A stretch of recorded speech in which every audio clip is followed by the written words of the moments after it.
Yeah, you could have walked it. They're extra if the autographs it too. Maybe I'll print some on the plotter so we can have a 50-inch wide one.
And Oh, ruins, you couldn't find them. and there's a Well, there's one of them.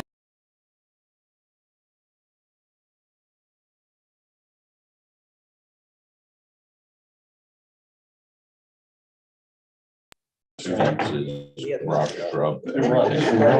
Anything. Luckily, it was a small bowl. Let's see, it's about this much on one side, looked like the other side.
Sandra Murphy, Just shoot her a text, please, Fred, see if you can talk or, Sandra Lane there. yeah. Okay, we'll call to order at 8:32.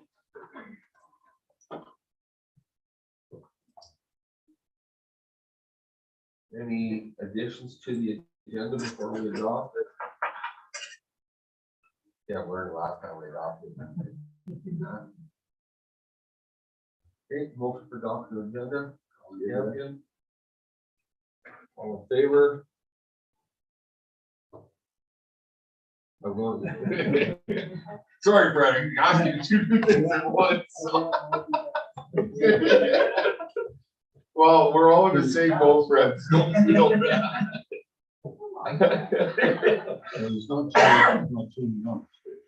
Well, it's fine. I mean, that's just kind of how it works, right? So our first piece of information on the agenda is delegation for Alberta Health Services Emergency Medical Services update.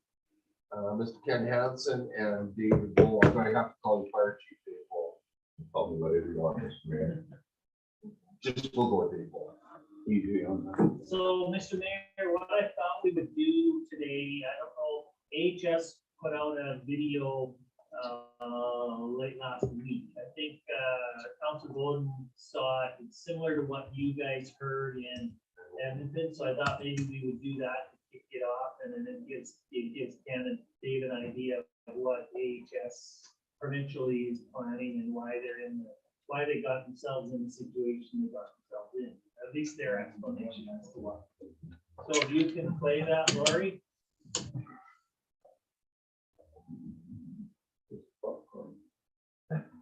Hello, my name is Les Fisher, and I'm a director within Emergency Medical Services, Department of Alberta Health Services. Thank you for joining us and for taking the time to view this presentation. I'll give you an overview of emergency medical services and then dive into our provincial EMS service plan. And we will be looking for your thoughts on things when we'll get to the end of the presentation. What we'll do is do a quick introduction to EMS, particularly for those who might be less familiar with who we are and what we do. We'll talk about some of the system pressures and the challenges that we've got right now and the things that we are doing to address those. And then we'll take a deeper dive into the provincial EMS service plan, which is really the reason why we're going through this whole engagement process to get your opinion from your perspectives. So let's talk a little bit about EMS. This is a bit of a busy slide, which reflects the busyness of EMS within Alberta. You can see in the upper left-hand corner the resources that we've got, roughly 515 ambulances and other vehicles to respond to events, 5 helicopters, 11 fixed-wing aircraft. In terms of staffing, within the AHS EMS direct deliveries services, we've got roughly 3,500 people who respond to calls in our communities. And then through our contracted service partners, we have another 2,400, so a total of 5,900 staff. Those staff respond to about 589,500 events per year. We by that by the 365 days a year, we get to the 1,521 requests for service per day. We take that down even farther to give you some perspective of how busy that is. That's one Albertan requesting service from EMS every 53 seconds, 365 days a year. We do other services as well. We have obviously assist with emergency management and disaster response, things like the Fort McMurray wildfires, the floods, the Pittsfield Parkway crash, the ongoing opioid epidemic, and obviously the COVID-19 pandemic as well. We do that through working, with partners provincially, as well as through our municipal partners with the police and fire services. And we have a number of our own resources that are also in communities, and we'll talk a little bit about those here in just a second. So we are ambulances, obviously, but we're much more than that. Ahs Ems and our contracted service partners together serve over 4 million people in Alberta. We've got 3 communication centers: the Northern Communication Center, Central, and Southern Communication Center. We have mobile integrated health, or our community paramedics, who are in the community to help people stay out of hospital. We've got roughly 300 medical first response partners, primarily with the municipal fire departments. There are over 2,000 automatic external defibrillators that are registered with our dispatch centers, so that in the event of a hospital cardiac arrest, people can be directed to the nearest AED to help resuscitate the patient. We're responsible for medical oversight for EMS in the province. We do that in a number of ways with our medical control protocols and other services that we get with our physicians, including having physicians in our dispatch center. We have a number of specialty teams, our tactical paramedics, and our public order teams, who are embedded with our police services. We also have the incident response paramedics, who have specialties in hazardous substance responses as well as infectious responses. And we have our rapid access paramedics, primarily on bicycles, for special events, to be able to help people out regardless of where they are. I can just explain a little bit about how requests for services get coordinated.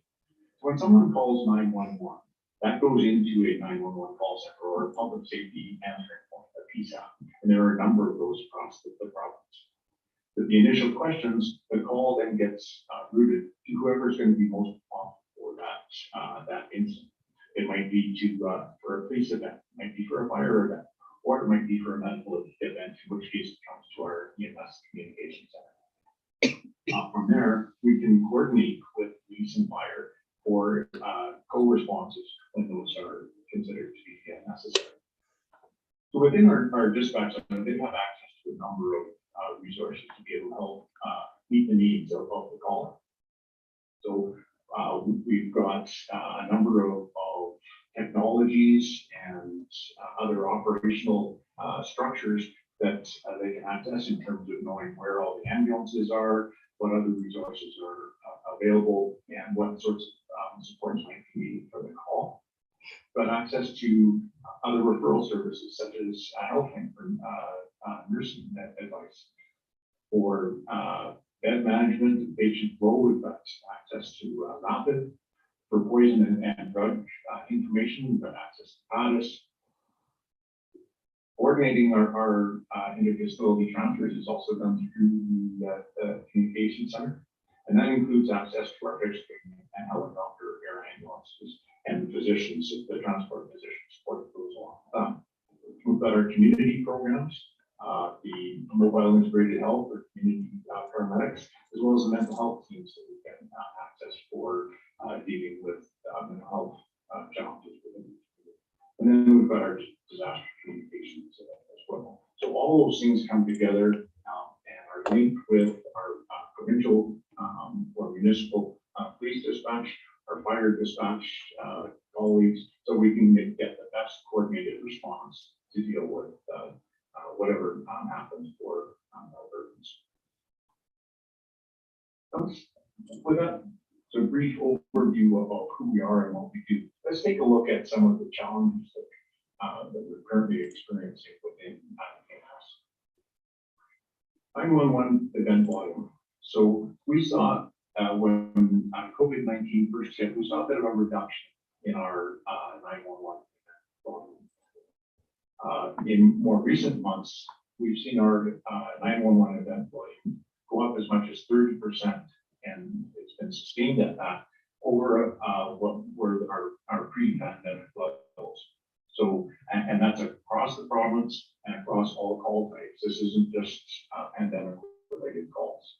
So obviously that create some significant pressure. Get a 30% increase in any demand for service, that's going to create some pressures.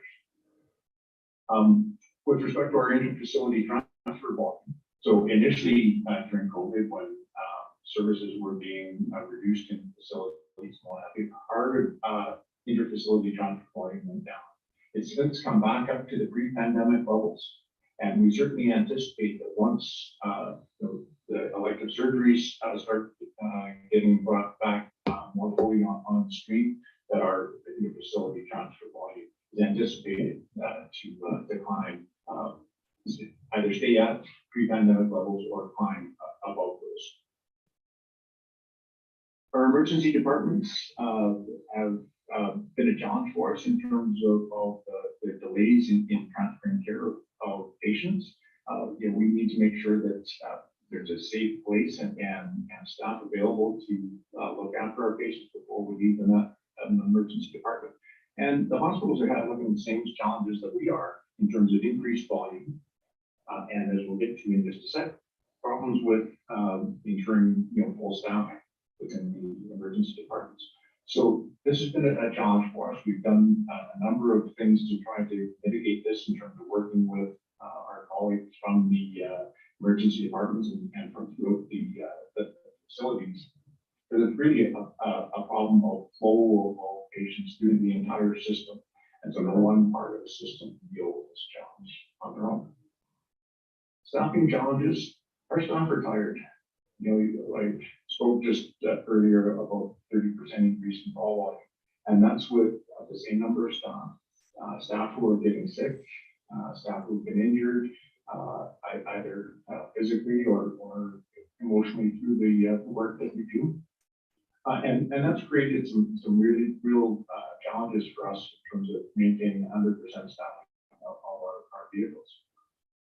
And of course, that becomes a real challenge for our staff. If we don't have 100% staffing and the call volume is up, that increases their workload. So our staff, no doubt, are getting tired. And as I said, our rates of illness have been seen to be going up. In addition, we've run into some the same issues that other industries have had with the global supply chain. The biggest example of that is with respect to getting our ambulance fleets replaced. Our fleet travels roughly 23 million kilometers, and we do roughly 1.5 times around the world every day. Our ambulance fleet drives that, and so we need to make sure that we keep our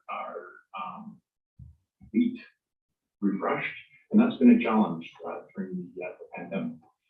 The computer chip issue that affects people going out and buying a new car, same issue that affects us buying a chassis for ambulances. So that's been a bit of a challenge for us. I think we're starting to turn the corner on that. We've been working closely with GM Canada on some solutions to that. But it has definitely been an issue for us.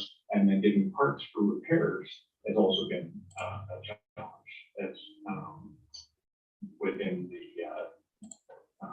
our fleet. So what are we doing to address some of these pressures? So there was an announcement back in January from the minister that he appointed a provincial advisory committee. It's being chaired by 2 MLAs. There are 5 subcommittees, and through the overall committee and subcommittees, there are a number of people and groups engaged in that. So we've got our contracted service partners, paramedic unions, elected officials, our Indigenous communities. So a broad range of people brought together to look at some short-term solutions and to make some recommendations to the minister on what can be done to help with some system pressures. Same time, our chief paramedic, Karen Sandbeck, announced the Ahs Ems 10-point plan. And this is to the things that Ahs Ems has already started and others that we're working towards in the future to make sure that we can continue to get to the people who need our services the most as quickly as we can. In addition with this, there was an announcement that they would be going out to for request for proposals for a third-party review of our province-wide dispatch system, and that's out and will be posting in the very near future, and a number of you will be starting as well. So let's take a look at this 10-point plan and just what's involved in that. So hiring, that's an ongoing activity that we do within Ahs Ems to make up for people leaving, people moving to other communities, those sorts of things, and that continues. And we've done a lot of work in the background to try to make this more efficient. Just one small example is, when somebody's coming into EMS, we don't do interviews for them anymore in each of the zones that they're applying to. We do one interview and share those results within their zones to be able to select people. And this is going to be even more an important activity within EMS with the recent budget announcements of increased ambulances availability in the province. 5 additional for Edmonton and Calgary as examples in the next 2 years. Non-emergency interfacility transfers. So we've just concluded a pilot at the Peter Lockheed and started a pilot in the North Zone using an algorithm to identify which patients may not need EMS response for a transfer. They could go either by county or by a continuing care home shuttle bus or a taxi. For example, if somebody is being discharged from hospital going to a continuing care home and they have no medical needs in terms of medical supervision, that care home could send their shuttle bus over to pick them up and take them to the facility rather than tying up the ambulance. So that's underway. The pilot is underway in the north, and we're working with Calgary Zone to do a broader rollout of it across the Calgary Zone, and we'll be looking provincially for a role. Fatigue management. This deals with the hours of work, particularly for those communities where people worked some set hours at the hall or the station and respond to call, and then we're on call for other hours. And some of those that were busier got into too close to their maximum allowable work.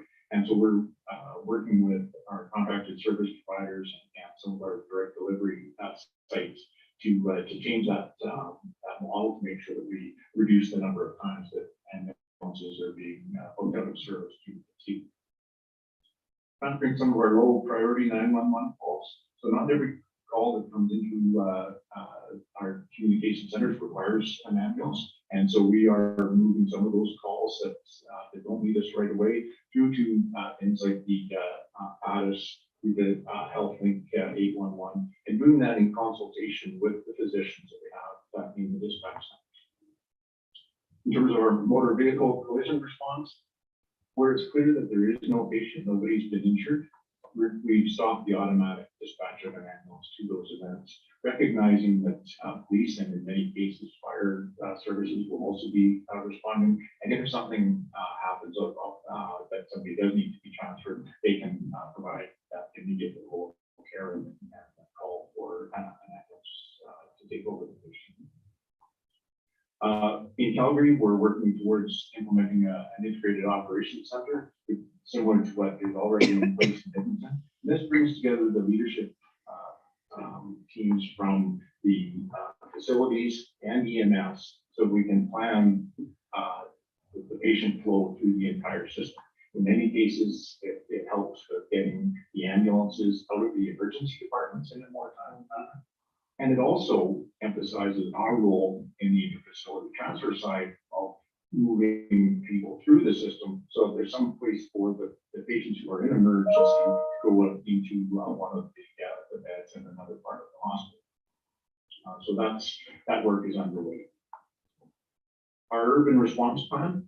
So we've heard loud and clear from some of the communities that border our larger metropolitan areas about the concerns of those suburban rural ambulances being utilized at too high a rate within the metro center. And so we've adjusted it so that the dispatch staff in the communication center can take a look at that call and say, do we need to assign that to one of the suburban rural ambulances, or can it wait until one of the metro ambulances is available? And that's already underway, and it's already showing marked improvement in terms of the availability of our suburban rural ambulances in their home community.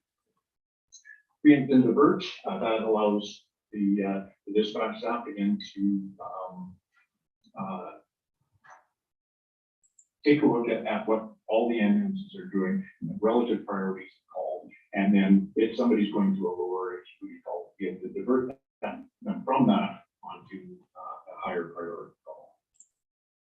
In terms of the Red Deer interfacility transfer, we're currently modeling what it will look like to have some dedicated interfacility transfer resources for that very busy corridors around Red Deer to be able to take the bulk of the interfacility transfer, again, to make sure that the other ambulances are available within their communities in that corridor.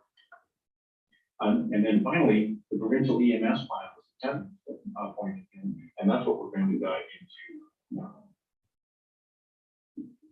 Let's take a look at what we mean by this provincial EMS service plan. So the previous Minister of Health had directed Ahs Ems to come up with a long-term service plan for EMS, for all of EMS in the province, including all emergency health services. And keeping in mind that EMS is integrated within the Alberta health system. So not looking at revisiting that decision. And then coming up with a 5-year vision and direction for EMS in Alberta, as well as a clear plan to get there. And the timeline for making this plan is no later than September 30th, coming up here in 2022. And this plan and the planning process that we go through to get to the plan will provide the context that we need for those regular day-to-day business decisions that are made at Ahs Ems. So what exactly is service planning? Well, it's a process that looks at where we are in terms of service delivery, and that's what the stage that we're at right now. Then it identifies and prioritizes recommendations and initiatives, and describes a sustainable model of where the service needs to grow and change to meet the current and future needs of Alberta. So there's a lot of background information that needs to be gathered in order to make these sorts of long-term plans. And then the plan needs to recommend how to schedule the growth or improvements and changes that happen, since we recognize that they can't all be done at once. So we're at the first stage of all of this in terms of getting a solid understanding of our current state. So just to put it in context of other documents that you may have seen or heard about, obviously we get our direct health public services get their core direction from government policy and the priorities that the government sets. That then gets informs the Alberta Health Services health and business plan, and that's the overarching strategic document for all of Alberta Health Services. So for the delivery of all health services within within Alberta, and we will make sure that everything that happens within the EMS provincial service plan feeds into and supports the overarching Ahs health plan business plan. So then from there, within EMS, and this is all EMS in the province, we will have our provincial service plan. Following from that, we will develop annual operating plans. And that will say how we will accomplish the tasks that we need to do this year to feed into our overall 5-year plan. And then there's the ongoing monitoring and reporting to provide those timely updates on progress toward the goals and objectives from the annual operating plan and the 5-year EMS service plan. So we will be following a bit of an improvement cycle in this. We'll have the service plan. We'll implement that. We'll monitor and see how we're going, and then make adjustments as we go every year with the annual operating plans to make sure that we get to the end state that we want to be at the end of 5 years, and that'll start another cycle of planning and updating to make sure that it's still relevant. So as I said, the service plan will provide strategic direction to all of the EMS, both the director delivery and the contracted service partners. It will align with the quadruple aim of the AHS health and business plan. So that's improving the experiences of patients and families, improving patient and population health outcomes, improving the experience and safety of our people, and improving financial health and value per month. So that's the quadruple aim within AHS health plan and business plan. We'll establish some principles and overarching goals to help guide those decisions that need to be made on a day-to-day, week-to-week basis. And as I said, it'll be a living document that will be reviewed and refreshed in the future to make sure that EMS within Alberta stays on the leading edge of what we do. So overall, the service plan needs to be aspirational. We want that. We want to think big. We want to think positive. We want to be the best that we can be. It also needs to be realistic and financially responsible. And I don't think that those are mutually exclusive attributes of a plan. I think we can still be aspirational and also realistic in terms of how we phase it in and fiscally responsible as public servants being responsible for our taxpayers. So things that are in scope here, optimizing the patient, family, and practitioner experience is going to be key, and that's why we're here right now to gather your perspectives. Is to support that frontline delivery of not only safe patient care, but also culturally safe care, and having our paramedics work to their full scope of practice. We need to be integrated across the entire system of care. So what we're doing can't be done in isolation. We need to do it in cooperation with the rest of the healthcare system. And we need to make sure that the system is sustainable in terms of our costs, in terms of our workforce planning, and other elements of being sustainable. And there needs to be equity across urban and rural parts of our province.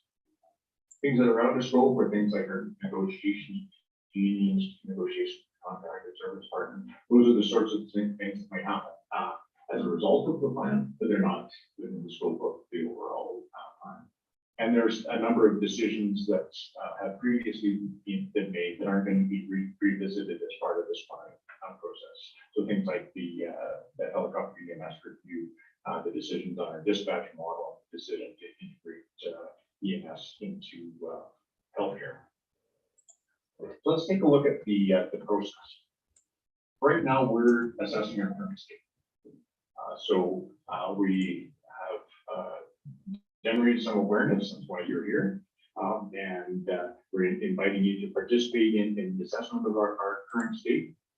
We'll do a survey that we'll talk about briefly, and we're doing a number of other engagement sessions with different populations.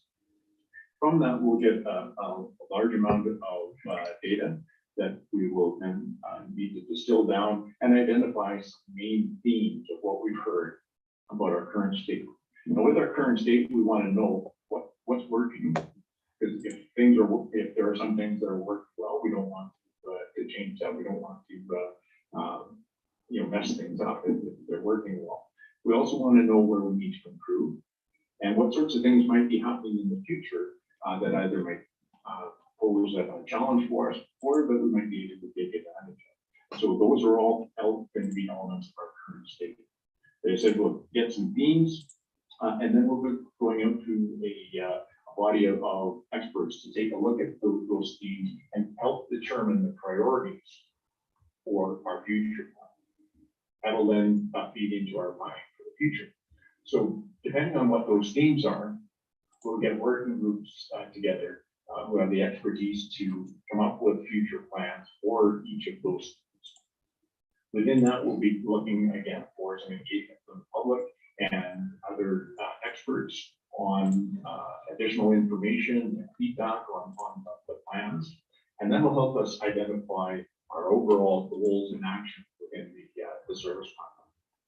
From there, we will draft the plan and look to get the approvals through Alberta Health Services, through our executive leadership team, and then through the ministry as well. We'll get it over because we are doing all of this with the full involvement of our partners at Alberta Health, and so we'll make sure that everybody is on board with the ground plan as well. And then finally, it'll be with the minister for approval sometime before September 30th of this year. So now we come to how you can participate. Once you're done watching this presentation, you go back to the Together for Health page. There'll be a link there to a current state survey. And we encourage you to go in and answer that survey and really let us know your perspectives on, as I said, what's going well, where we need to improve, and what sorts of things are coming down in the future that we can either take advantage of or may create a challenge for us. All of this it will be housed on the Together for Health page, and you can see the link there, which obviously how to begin here. But if you could bookmark that so you can come down and follow up for updates, there's a spot there where you can ask questions, you can provide feedback on the surveys, and just keep updated on when there might be an opportunity for you to engage again and to see where we are in moving through this overall process.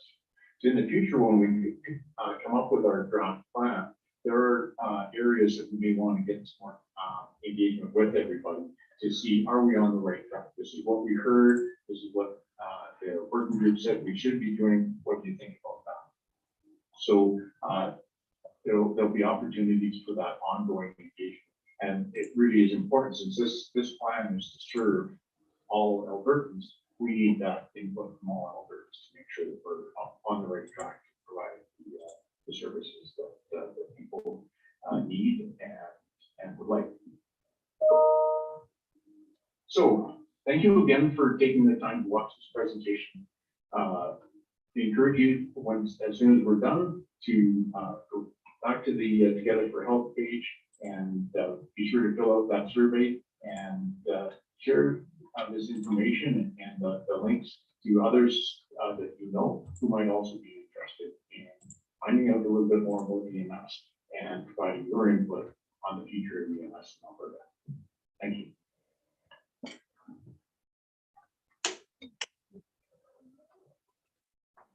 So, Mr. Mayor, I just wanted to use that to kick this discussion off. We do have Fire Chief Moore and Mr. Hanson, former manager of the ambulance service when the town or the region managed their own system before Alberta Health was involved or took over, I guess. So I don't know where we want to go, Mr. Mayor. My thoughts are, I'm not in the direct line of fire in terms of what service is happening, whether it's been improved or improved since they put this focus on it. I know, looking at our stats from 2021, we certainly, as a fire department, had a significant increase in medical response calls. So I don't know. I haven't heard as much in the news. I haven't seen as much in the news. So I take that as a good sign that maybe they've made some improvements, but I don't know that for a fact. So, David has a bit of a, feel for what's happening on the street now, and of course, if council wants to have discussion about, where we were before we got into this situation, and you know, what options may be available, Nancy can help us there. And the survey, just so you know, I know Council Bowden sent out an email the other day, and that has the link to that page, and you can watch this video and do the survey. So if anybody doesn't have that link and wants to do the survey, just let me know. So, with that, I'll turn it over to you guys, and however you want to proceed, Mr. Mayor. Dave, you look like you're chomping at the bit. Go on the history first, of where we were Yeah. originally, and where we get to where we are today. Ken, you wanna do? Okay, well, originally, like, the, years ago, Dr. Donald owned the medical clinic. And we had trouble recruiting physicians. So they would come in and they'd say, I love the hospital, love the clinic, love the community, everything's great, but I'm not gonna pay 35% of my gross income to the clinic to operate. So in an effort to try and recruit and retain physicians, the Ambulance Society at that time, they were fairly flush. We were getting Blue Cross rates for our services. So we had a fairly decent bank account. So we purchased the clinic, and that way then we could dictate what the rent was. And at that time, the physicians then only looked after the operation of it, but the rent was ours. And then when we went through a crunch in the years later, we got down to only one physician off the top of it. And he said, look, I can't keep the doors open. I gotta have a secretary at the front, and I gotta have a nurse with me, and I got just me, and all these expenses. I'm gonna have to close shop and move on. So then we took over the staffing and operation of it entirely, and then just started charging the physicians rent so that we could subsidize that. Over the period of 15 years or so, we subsidized the clinic from the ambulance operations to the tune of over $800,000 that we just kicked in and paid for and kept the rent reasonable and whatnot. So, and then we had a deal with our staff. We discovered that staffing the ambulance was a problem, because when they came in with the regulations that we needed EMTs and whatnot, there was a significant amount of education that was required, and we had to start paying our people more, because it wasn't just you off the street with a first aid kit and away you go and you can jump in the ambulance. Or originally we used to just have a driver and pick a nurse up from the hospital, and we'd go and respond that way. But as more regulations came, we had to get on board with it. So we ran an EMT course, and we got a bunch of trained EMTs from the area. And we discovered that as they either didn't like it or moved on to something else, that we recruited people, and it was a revolving door. It was, oh shit, you don't have Walmart and Canadian Tire, like, oh my God. So the world had come to an end. So we discovered, and with the help of special areas at the time, they were very good to put on a course. They would pay for a course for us to run an EMT course. So we put an ad in the paper, if anybody wants to go EMT or EMR course.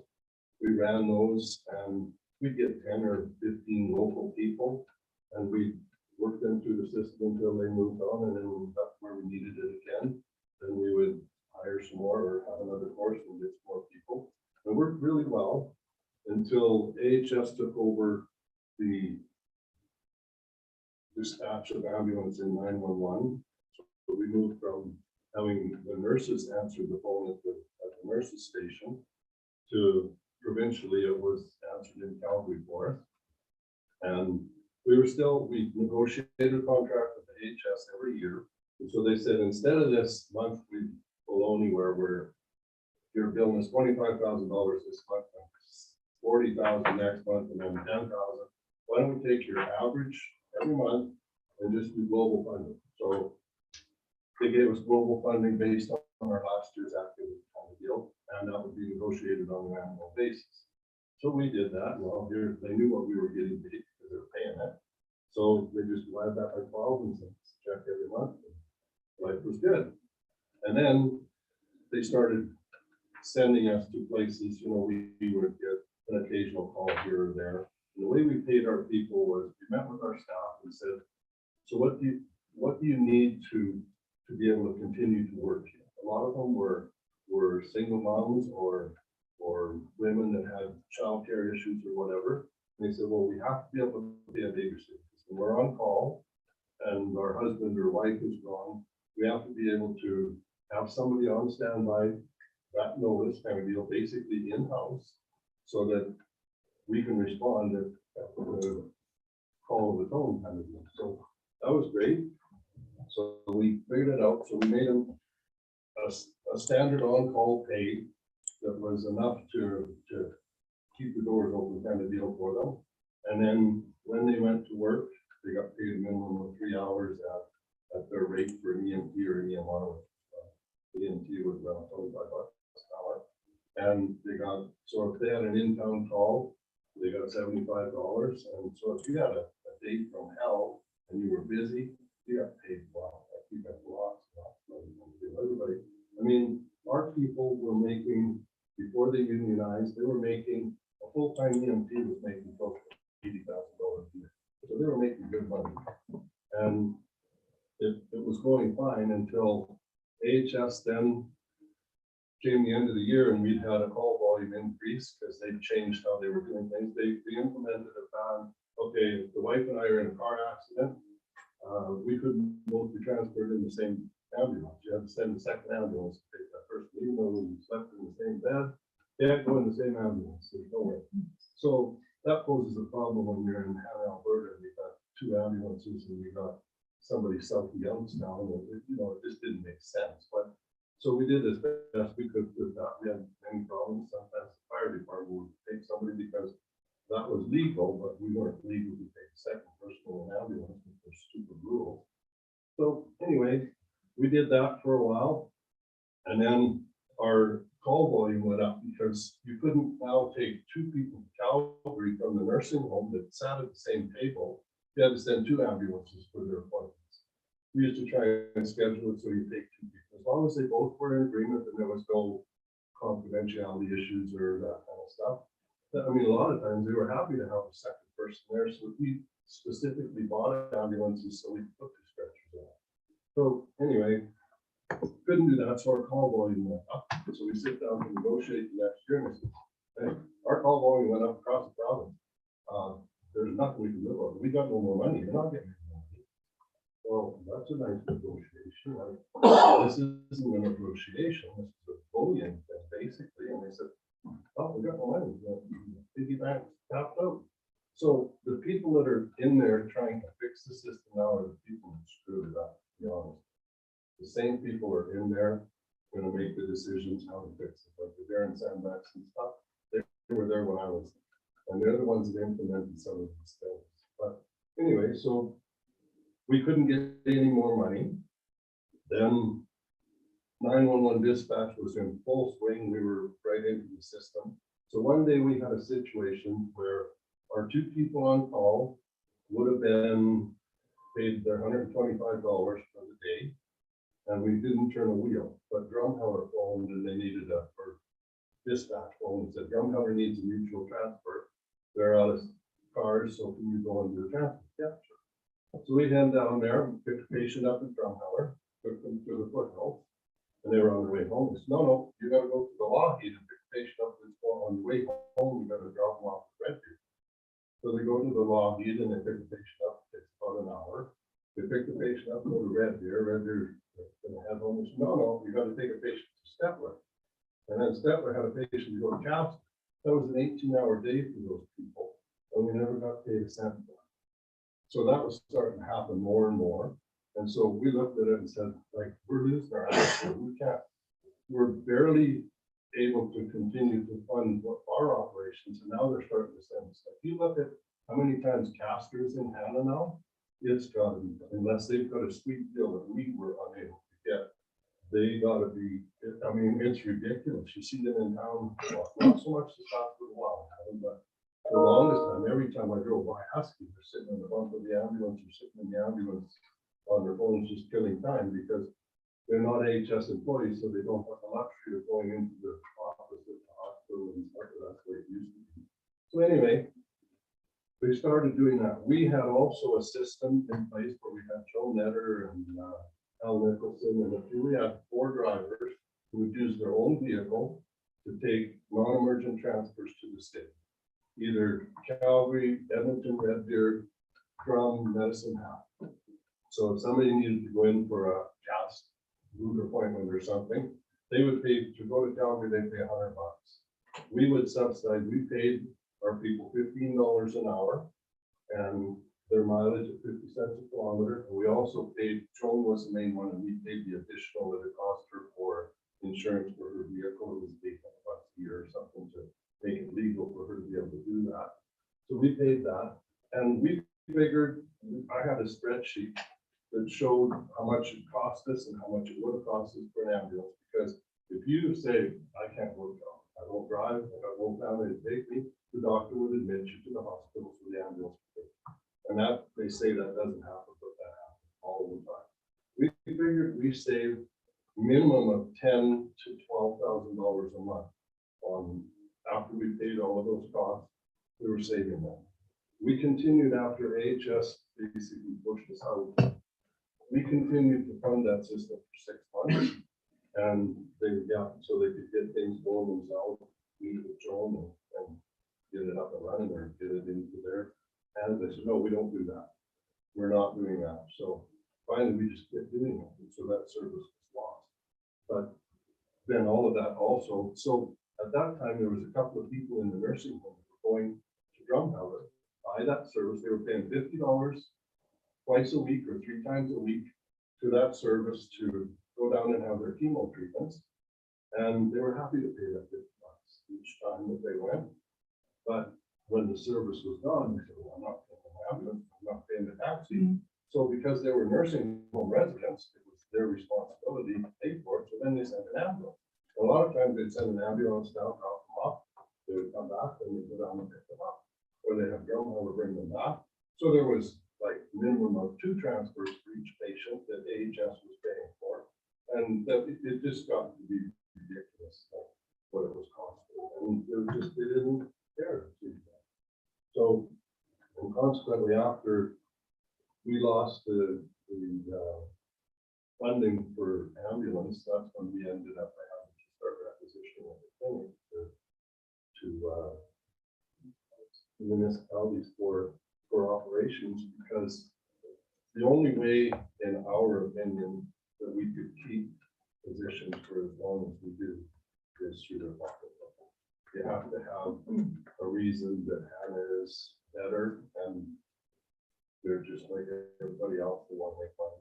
And if it's going to cost them the same amount of money to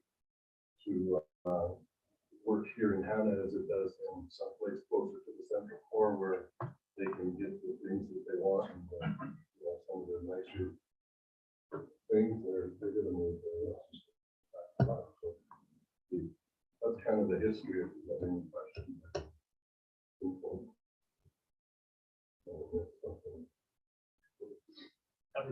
25 years, I think.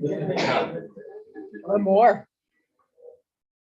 So where are we at now, then, Well, in your opinion? a year ago, we were in a mess.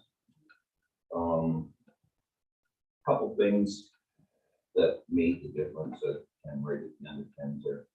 The first was when they moved ambulance from being a municipal responsibility to a provincial responsibility. So back up a little, in a lot of communities, the municipality ran the ambulance. In Hanna, we weren't burdened with that because an ambulance society and not for profit at that time that ran the clinic and the ambulance service up until close to the end hadn't asked for any money from the municipality. I think towards the end there was a small. We did occasionally get a little kick in for ambulance because they were $1,000 and especially. So that was when the biggest change started for EMS in the province. And this all goes back to, I don't know how many years ago, because of an incident where a person didn't get an ambulance in a timely fashion. And the government woke up and started looking at it and went, oh, well, why isn't that? And they started realizing, well, this municipality has this type of service, this municipality over here has way better one, this one over here is way worse. In Hanna, we had it very good because of the not-for-profit. We had 2 ambulances with a third as a backup most times. Yeah, well, you know, when they took it over, they were just appalled at the system that we had, which was we paid 2 people to be on call. And then we paid, and they had to be able to respond in 5 minutes. Then we paid 2 people to be on backup call that had to be able to respond, I think it was within a half an hour. So you 2 are on call and you get a call, you can respond to it right now. Then the other people have a half an hour, like maximum, to go, so you're paid a second on call. So you 2 are then on call for the second unit. And if, you know, a half an hour isn't bad because the other unit's out doing its thing and then probably nothing's gonna happen at that work. The staff showed that was an adequate amount. And then we could have an on-call and a second on-call. Then if we needed a third on-call, because we have a third unit, we would call on the people like Kelly Peterson or Brent Olson or whatever. And when AHS came down, they said, you got to be kidding me. You're gonna call a guy off a grader into an ambulance? Like, this is ridiculous. This is gonna stop. I said, why? We have a unit. He's not paying, not costing us a cent until he goes on call. And if he has to respond from the grader, he responds from the grader. So Hannah's not that big, his truck is close by or whatever. Like, we at least have a third unit that's gonna respond in a timely manner. Well, and so he's getting paid from the town and he's getting paid from you. Double dipping ain't gonna happen. It doesn't happen in this world. Okay, look at the world they create. Yeah, I mean, there was nothing wrong with that system. It worked very well. We have free labor.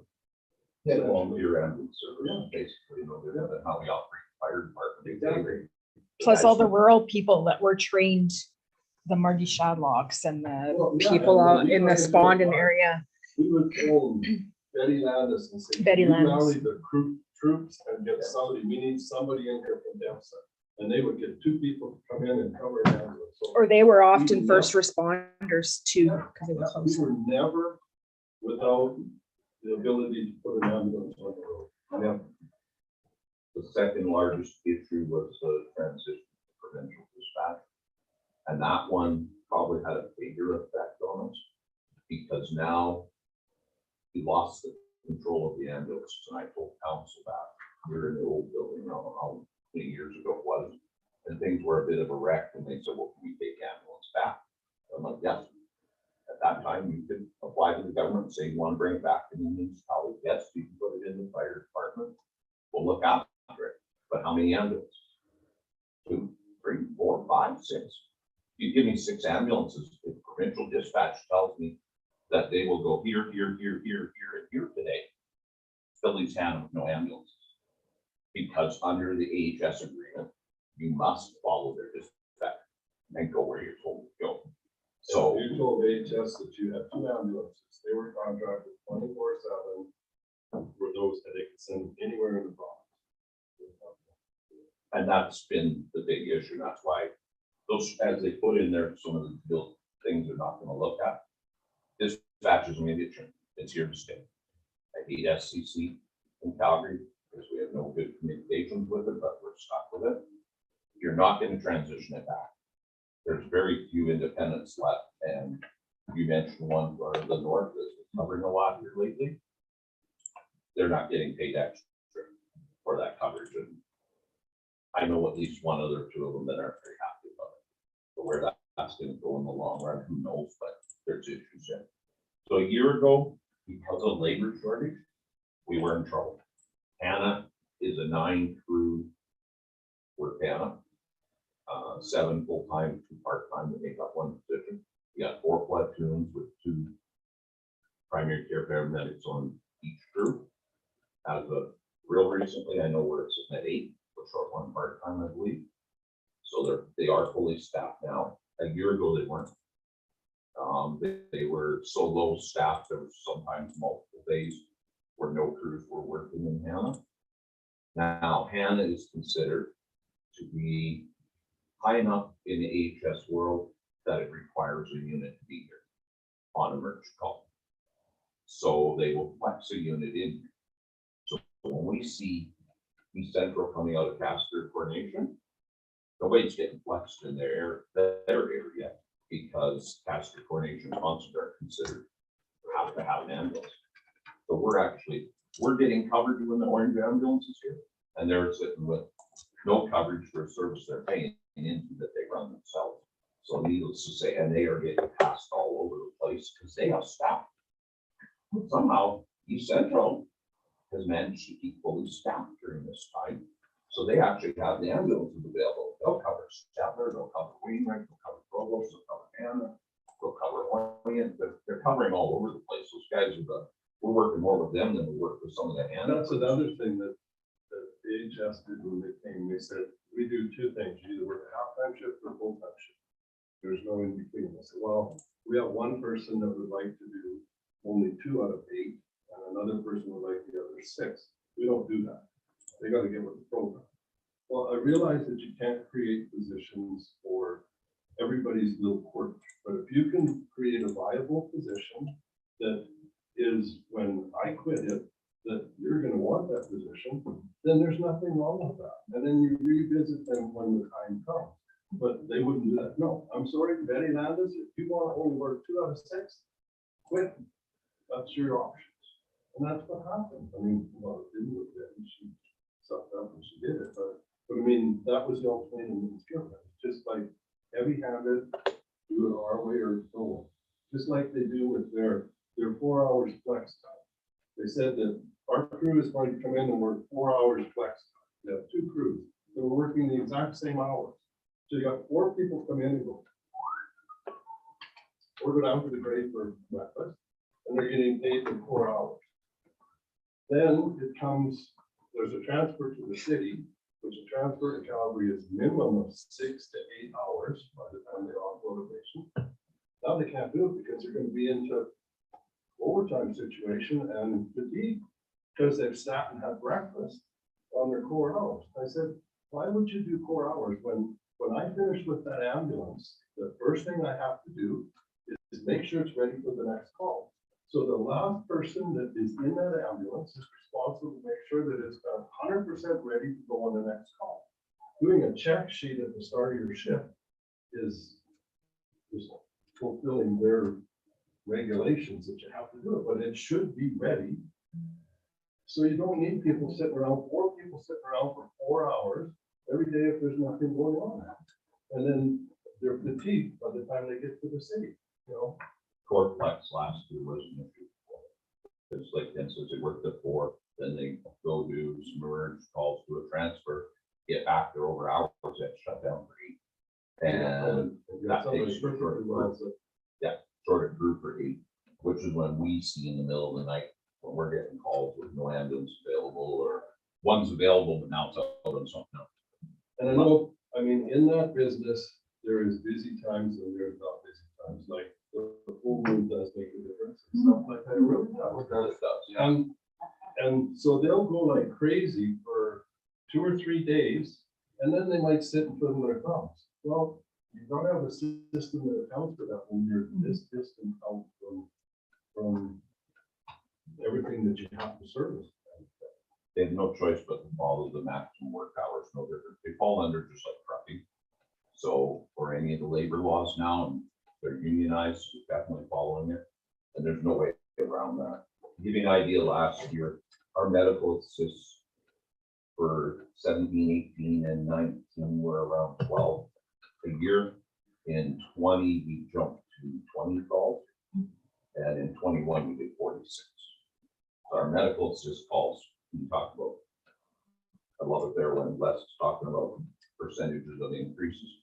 Now, to defend them a little bit, there has been a spike in 911 calls, a spike in calls for help. And society has changed right now where we're seeing a lot more calls for help. I hit a deer and they call 911 because they hit a deer. What do I hit a deer? Well, is there anything leaking? Yeah, something's leaking. Oh, right away, that's a Charlie call, which is the same as an injury call. So you get police, fire, and EMS. We roll 2 fire departments, an ambulance, and RCMP to a title strike at 2 o'clock on a Friday afternoon down my sister. And dispatch insisted that. Did you say we I needed it. No, Yeah. no. And it had a little bit of a coolant leak. I hit the rat. And, you know, so we've been trying to work around ways and dispatch to cure that. It's very interesting that EMS is pushing back now on not going to MDAs unless required, because we've been trying to do the same thing as the fire department. I don't need to go to a deer strike if there's nobody injured, trapped, no fire. Anything that's leaked is done leaking by the time we get there, and this is gonna be enough to make a difference in rural setting, right? So for us, that's been a big thing. Now, to bring us up to today, they did form the committee. I happen to know both the MLAs are chairing the committee, and I've had phone calls with both of them prior to just when the committee was announced. The Alberta Fire Chiefs Association, which I'm a board member of, requested a seat on the committee, and we got it. So we now have a volunteer fire chief that's sitting on the committee working on that stuff, which a lot of it's confidential until released, so we can't really share a lot right now, but he's sure taking input. We've got a full-time fire chief with the city of Red Deer, Chief McMullen, who's also on the committee. City of Red Deer is who we contract to our 911 and our dispatcher. So when they talk about a public service answer point, you call 911 out of our area, it goes to Red Deer. It's Red Deer Fire that runs that out of Station 3, I believe it is, back up to Station 5. They determine is it a police, fire, EMS. If it's EMS, they send it over to South SCC in Calgary. If it's police, they send it to telecoms in Red Deer.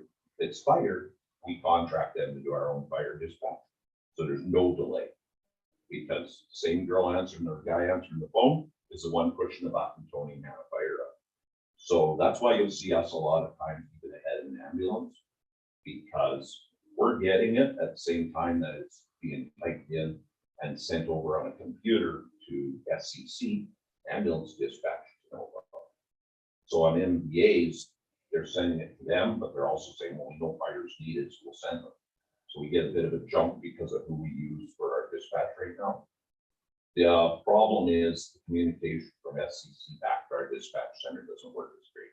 They have a little computer smaller than that, 2 of them that sit. And that's it. That's how they get told. No phone call, no radio call. It has to flash on the computer, and they go, oh, Hanna Fire is being requested for medical assist at this. Because of that, some of these 46R, we weren't needed. Like we had one a couple days ago where we got dispatched for medical assist.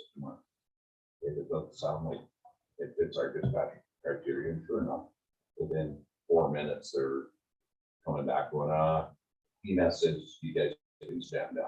Yeah, I know that we didn't expect to go. So the system's still broken. Getting back to the committee, it was very convenient that Darren Sandbeck brought out a 10-point plan the day that the committee was announced. Why that wasn't brought in, if you had that sitting there sooner, I think it was a CYA, right? He was in there. Premeditated. Darren's been in there so long that He was one of the ones that said, a guy off a grader, not a chance that's happening anymore. I mean, he was one of those guys. and a lot of the holdup in hiring when you're short people goes back to their system. That's interesting in the 10-point plan to see their hiring. For example, their interview process has to go through a bunch of supervisors. Oh, you're on holidays, you can't interview today. Then you're back in 2 weeks. It's July. Oh, but now you're gone on holiday. So we still can't interview. They didn't hire anybody for months because their system. So they seem to be addressing that.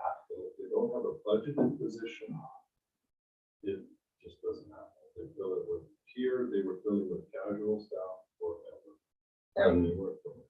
that's unreliable because you're hoping that somebody takes the ship. And if it doesn't take the ship, you see it on Facebook where unavailable with an extra. Well, because there's no people, you can't pull people out of thin air, right? And you can't force, their system cannot force you to come work Hanna or anywhere else. Like if you're positioned elsewhere, and a lot of these guys pick up extra shifts, we've been fortunate. One of my firefighters is working EMS now, full time. And he, because he lives here, picks up a lot of shifts. I know, asked if he's gonna be around this weekend when he comes off shift. He's I think I'm picking up a shift or two here. So, you know, that helps. And if you can get more local people hired here, that would help. But it's a lot of training now to be a primary care paramedic. You know, before you run it with EMTs and EMRs. You know, I had at one time, I think, 7 firefighters. 7 or 8. Yeah, as EMRs that work for Ken's group as a weekends and third unit, where if you say you call Kelly and Brent and say, hey, can you cover the third unit because the other 2 are gone, and I'd get a text saying, hey, I'm on EMS for the next however many hours till further notice, so I knew that they weren't available for fire, right? To give you, when they talk about working with fire and the MFR program, medical first responder program, we have been getting a lot more into that because of going from 12 to 20 to 46 calls. And because we're getting calls now where we get there, we had one to the lodge here a couple weeks ago. They're responding with Drumheller Bravo 2, ETA 45 minutes on dispatch. So I'm gonna be in the lodge in a room for 45 minutes at least before I see an ambulance. Or we're responding with it's coming out of Castor because, and some of them, you know, we had an MVA call out by Youngstown. I was in the office that morning. We got stood down right away. But we weren't needed. There was no extrication that was injured. So we got stood down. A few minutes later, 5 minutes later, I left here again because we got a medical assist. Well, one ambulance was on a transfer. The other one just went out by Youngstown on a verge.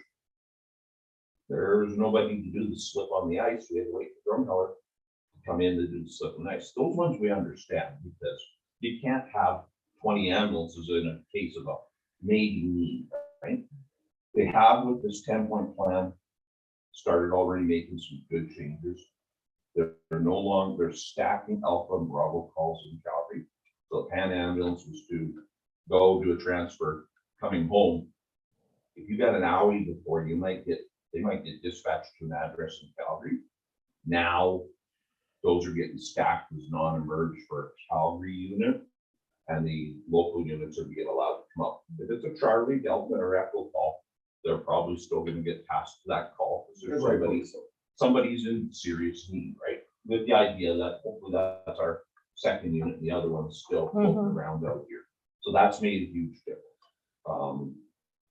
Lately, it's been pretty good. I think they've turned the corner.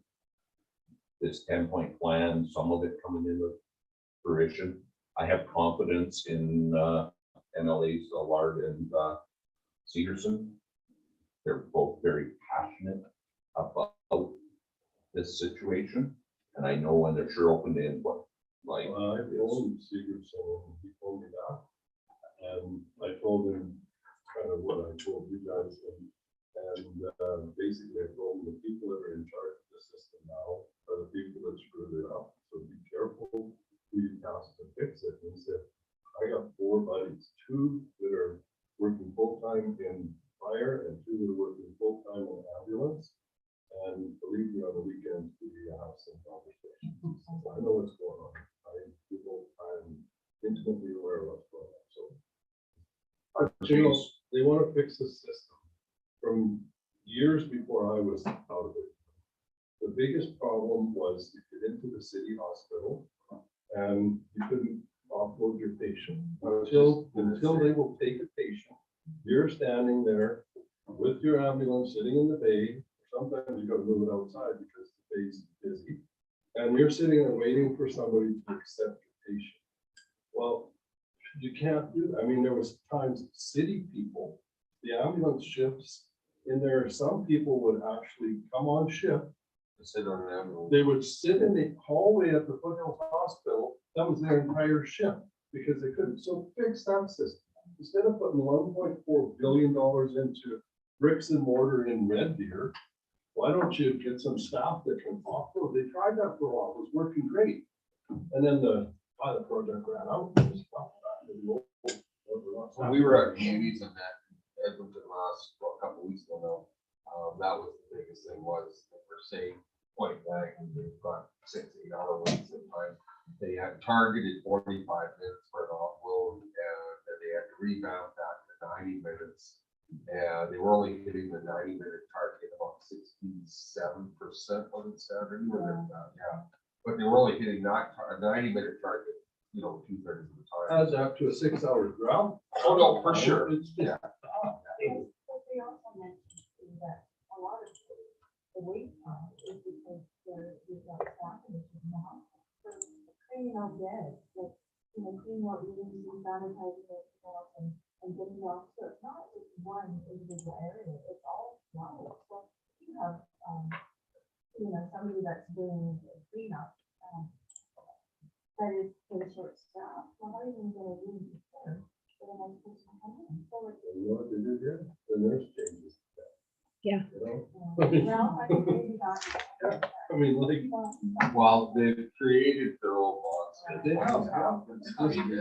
It's no different with the dispatching an ambulance to an MPA, whether it's required or not. Like, who does that, well, especially you and your wife can't go in the ambulance, in the same ambulance from that same car accident because That's been one of the biggest changes, because we were used to running with Hanna EMS that had the normal stretcher plus the bench plus the jump seat. Yeah. So we could get the whole three and we could throw one up front if they had no injuries. Or we could at one time, not anymore. Go ahead. So what is Bonneville doing? If Bonneville and Bonneville MD, I believe, are working together, they're providing ambulance services. Some of the challenges, to that with the communities. Some of the challenges they're having, actually, you're not having any challenges, because they're doing all the AHS staff to run theirs. And so how are they doing? Money. There's a huge lot of money there. I mean, they just bought a new emergency services building, basically with the fire department. It's a private business. We put 1.2 million in renovations into the building, and I know the MD of Bonneville has cash. I mean, that's a no-brainer. They're fully staffed, and they've lost a couple here and there to the AHS side of things, but then they got one guy that left when he tried the dark side, as he called it, and immediately, but a month later, wanted to come back, and I guess it was a bit of a problem with the Bonneville side, and so they wouldn't take him back. He said, if we need, he will come back, but right now, we're not taking him back, so. I don't know. I don't know if we're there yet, Mr. Mayor. I see that. But we are making the corner. Yeah, we are making progress. And I'd like to see, once the plan, everything's rolled out, once this committee's done, and, and they're not only having to wait till the end to make changes, they're able to make changes on the go with the minister's approval. So I'm hoping that we're gonna keep seeing improvements. So far, it's gotten a lot better. Couldn't get any worse though. But it is costing us money. Like, we look at now, we're up to 14 firefighters that are NFR, which is the equivalent of the EMR, between EMR and EMT from before. It's actually, it's only again missing a few skills from an EM level now, from what would have been the EMT level back in the day. So we've got a fair amount of, and a couple more that are even higher trained than that. We've been doing a lot of training on it because recognizing when you go from 12 to 20 to 46, probably should pay more to it. But we've now equipped 3 units with full trauma bags. We're about to buy a bunch more medical stuff again because, we need a new scoop stretcher better because of the incident we had on the ice the other day where, we just didn't have quite what we needed to get them up off the ice properly. And we made do with it. No, you're okay. Going on the fire department good, but that's why I just want you to be aware of it. When you see some of our expenditures, we haven't asked for more money. We're making it work within this budget. Now, if I use a bag belt mask, say on an incident or a collar, I can take it off the ambulance to replace it. So as long as the ambulance happens to have it that day, days. They've been pretty good at that, but they're, we can pull stuff from them if we use it on the page there. If they're using fire department materials, then they're able to recoup it off of that. So they'll give you a new mask. A new collar You pick, yeah, when you put yours on and they'll replenish the stuff. and getting stuff. Real challenge. And we are about to buy a few things. Our guys don't do it enough. We're finding blood pressure. With the cost of the stethoscope, we don't do it enough like that. We're going automatic blood pressure machines now, because they're not that bad and they work really good. You know, so some things like that I've got a purchase list sitting on my desk right now. I haven't pulled the trigger on yet. I'm still trying to find some competitive pricing to make sure that we're buying what we should be buying, right? So it's new to us to be buying. And 95 All I minutes. need is, all I need is to bring it to you, get something to our local supply.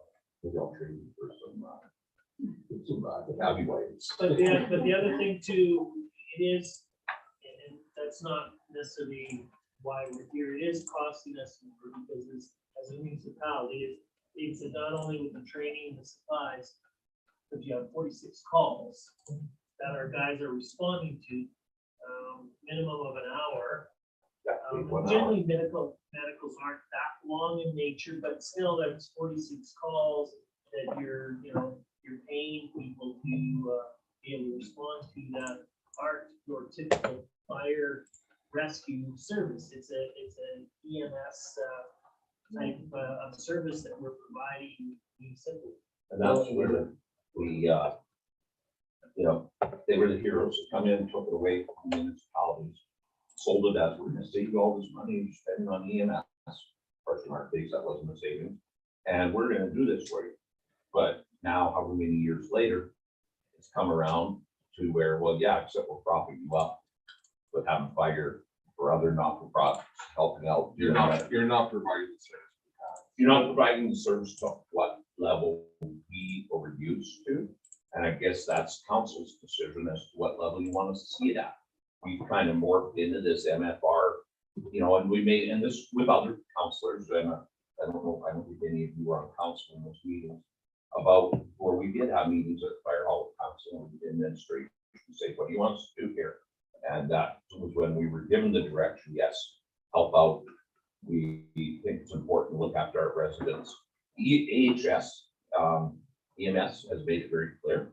We're participating in the MFR program, 100% optional municipality's choice. You do that at your own cost. That's your choice. They've been very, very clear on that from day one about your call. We don't need you. We are good to run without. Well, Another thing that AHS has created, they changed their protocols for ambulance or emergency calls, and they made it so that, like, back in the day, we were more or less scoop and run. Now they'll do a full-fledged assessment on a patient that is very different. They don't need it. They'll hit based on the launch, and the protocol states that you have to do their blood pressure and their this, and start an IV and all that stuff, so that they can come up to the hospital and they can get to the hospital. So that's not real okay for that. Like, they've created, some of it's good, but a lot of it is overkill, and it's also costing the system. Well, I know when I had my heart attack, as an example, I had all the sticky stuck on me here. Of course, they have those, they put their stickies on. Doctor 3 doesn't stabilize me, they put their stickies on. It was just, literally, when I got done, foothills in Calgary, I'm not exaggerating, I feel 65 points off of my body. Each one of them is $20 a crank. That's what, they're yeah. set on. And that's what I'm saying, so it was such a, I'm just going, I've already got those, although we need ours. Holy cow. Well, all takes is one version different. Oh, and that's, no, for sure, I mean, and I'm complaining, but I'm not complaining because I'm alive and whatever everyone did along the way was sufficient. I mean, that's what it took to, at least some of my guys, all it work, so. It has changed though, in their defense, which I don't do very often. They are doing a lot more treatment on scene because of their training level is higher. than what it was in the past. They are doing a lot of treatment on scene. For instance, a stroke patient. If we get called to medical assist and they're doing a stroke, a lot of times we would drive up to the hospital, drive the ambulance. We end up driving ambulances a lot just to help them out. Now, they're not even going to the hospital a lot of times. It's designated stroke. Can we get into Brooks? Yep. They're gone. They'll transport right on Hanna to Brooks without even going to the hospital here because of their level and because of how important it is to get treatment quick. And because Brooks has a stroke center right now, they can get into the Brooks Hospital and look after it. And we're seeing that more and more, that they're doing that kind of stuff, or a lot more airlift.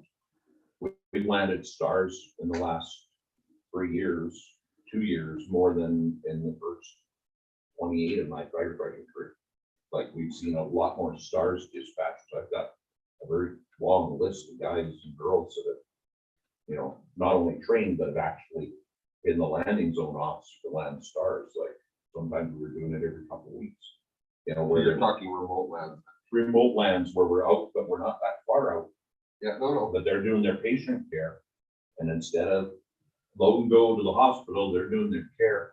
And then stars is getting there and taking over that care and getting them to a, you know, so there's some systems, like some things they've done in place that have been an improvement.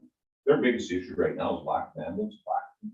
And the fact that they identified that Calgary needs 5 more ambulances, and Edmonton needs 5 more right away, that's a step in the right direction. Most of our problems in rural were staffing here, and then lack of ambulances and staff in the urban centers, which now means the rural get sucked in. You look on that one Facebook page, you know, main Facebook page, and it would show every ambulance around Calgary was in Calgary because they were so short there. You know, Cochrane, Airdrie, and all around the Airdrie incident, which kicked off fire department transporting a patient, which started a real So interesting. had health sciences not stepped up to the plate, so we'd have enough of this. Yeah. None None of of this that would was be ever happening. Nobody on the news was reporting anything about anything. There was no issues because it went against government. And when they stepped up and started saying, well, Hannah's first call for Calgary now, Drumheller just got called into a downtown call. They started posting those, bit of an embarrassment, and Mr. Sandin had to start his 10-point plan. Well, the one for me was Hanna getting it transferred to Oka, which took ambulance right out of the Hanna area. So, and they'd already worked however many hours. So Pastor got flexed, each center got flexed to Hanna. Hanna did Panoka, got back to about Villia, and got sent to Calgary for an emergency call. A Bravo call, got over past Linden, Acme area. Calgary ambulance pretty up, imagine that, stand down, got home, and they're 30 minutes over their hours, yet shut down for 8 hours. And they made it here originally and didn't have to call for a while, 4 hours or something, they'd have been okay. Had they not did the 4 hours? Well, Yeah, and Court Flex is, they say they're reviewing some of that too. I'm putting my faith in the committee because I know a lot of the people on it to hopefully come up with good changes, but none of it's been, although they did put, forget how many million into the budget, more, 60. Yeah, was that what the additional was?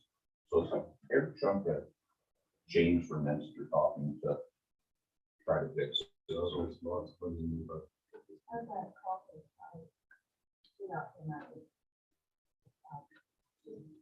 brought it to our attention that Hannah had been called. To Calgary, and I just, thought it was, it just didn't go over well, and that we were following the right of it. And, I just asked them to please don't forget about the rural areas, because by our ambulance, service in Calgary, and our other one, I was out. And so the whole contract of individual, in the way times, you know, of the rural areas, not rural, Lacombe, rural, no, but rural, actually, our area. Well, that was the interesting thing, you know, there was a place about 45 minutes, I said, I have people in my area who would be happy. Mhm. And they're going, seriously, oh yeah, no, I have people, we have an ambulance in 45 minutes or doing well. Perspective is a wonderful thing. Oh, yeah.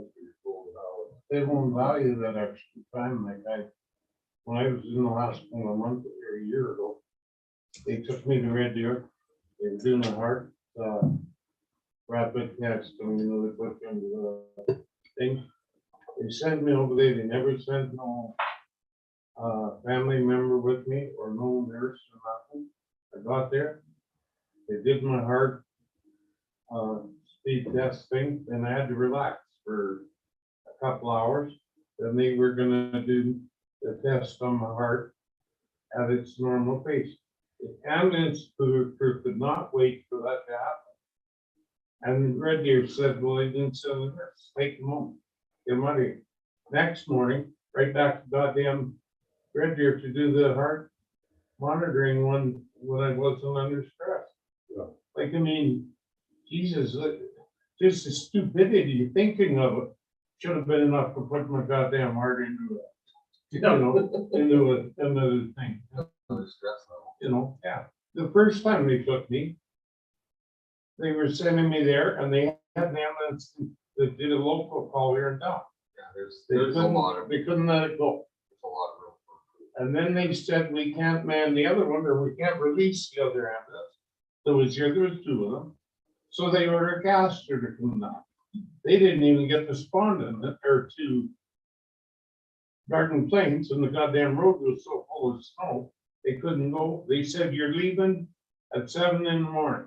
I left the hospital at 11:30 with that same ambulance that was here. You know, it just, man, I don't wonder why your heart's that. Oh, I don't. I don't envy him on the provincial dispatch. There's a lot, 500 and some ambulances, I think it's at 550, that they're dispatching every day out of 3 dispatch sites. There's a lot of moving pieces. In theory, that system works.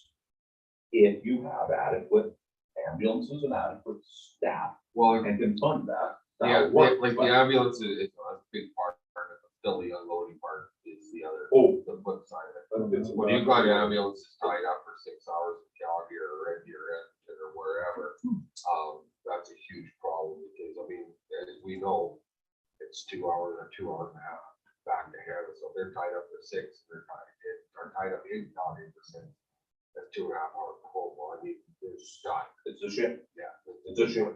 You get So, transfer. like I said, it's not only a matter of ambulance, but it's, we gotta get the other end of it as well, so.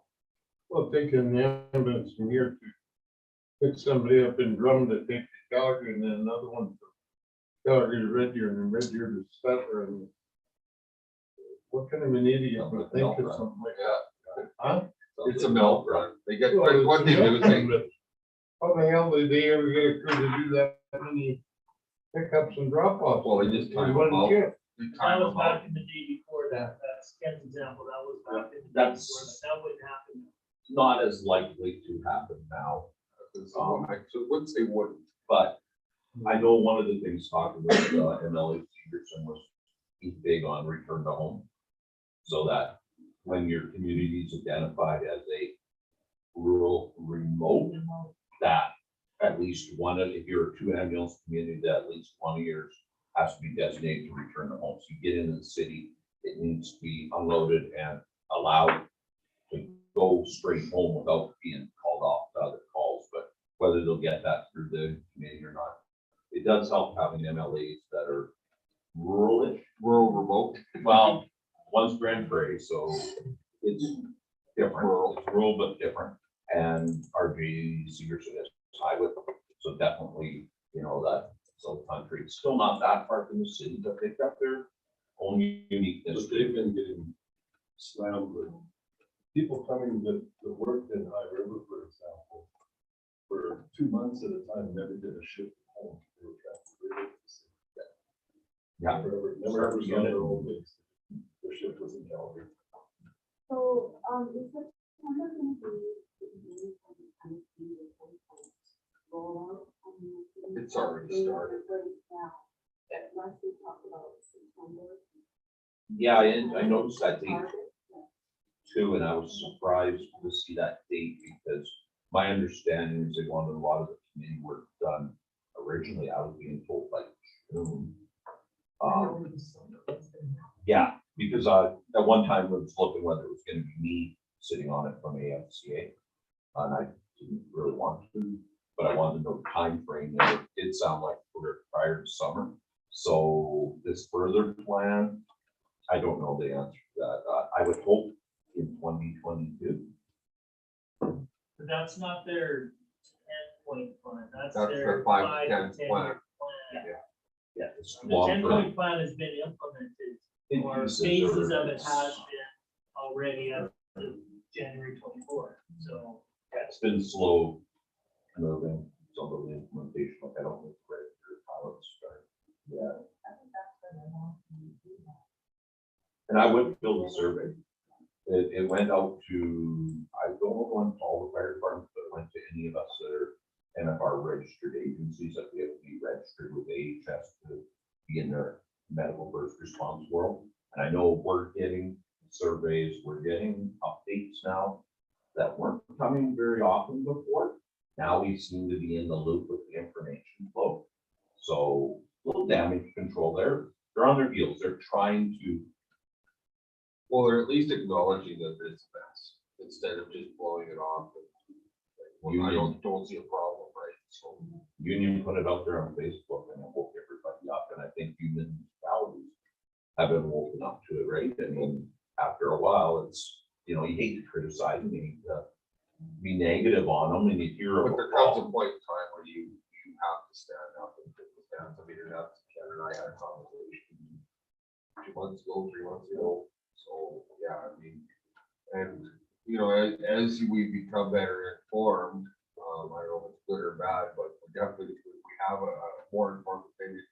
Like I said, for me, the biggest thing was on that community was the fact that there was 6, 7, 8 hour unload times. And to me, that's what the problem is. Not for ambulance. Just putting more ambulances into the ambulance bay is going to help. Well, when you could put 2 staff into the emergency department and get rid of 10 ambulances worth of, Yeah. you know.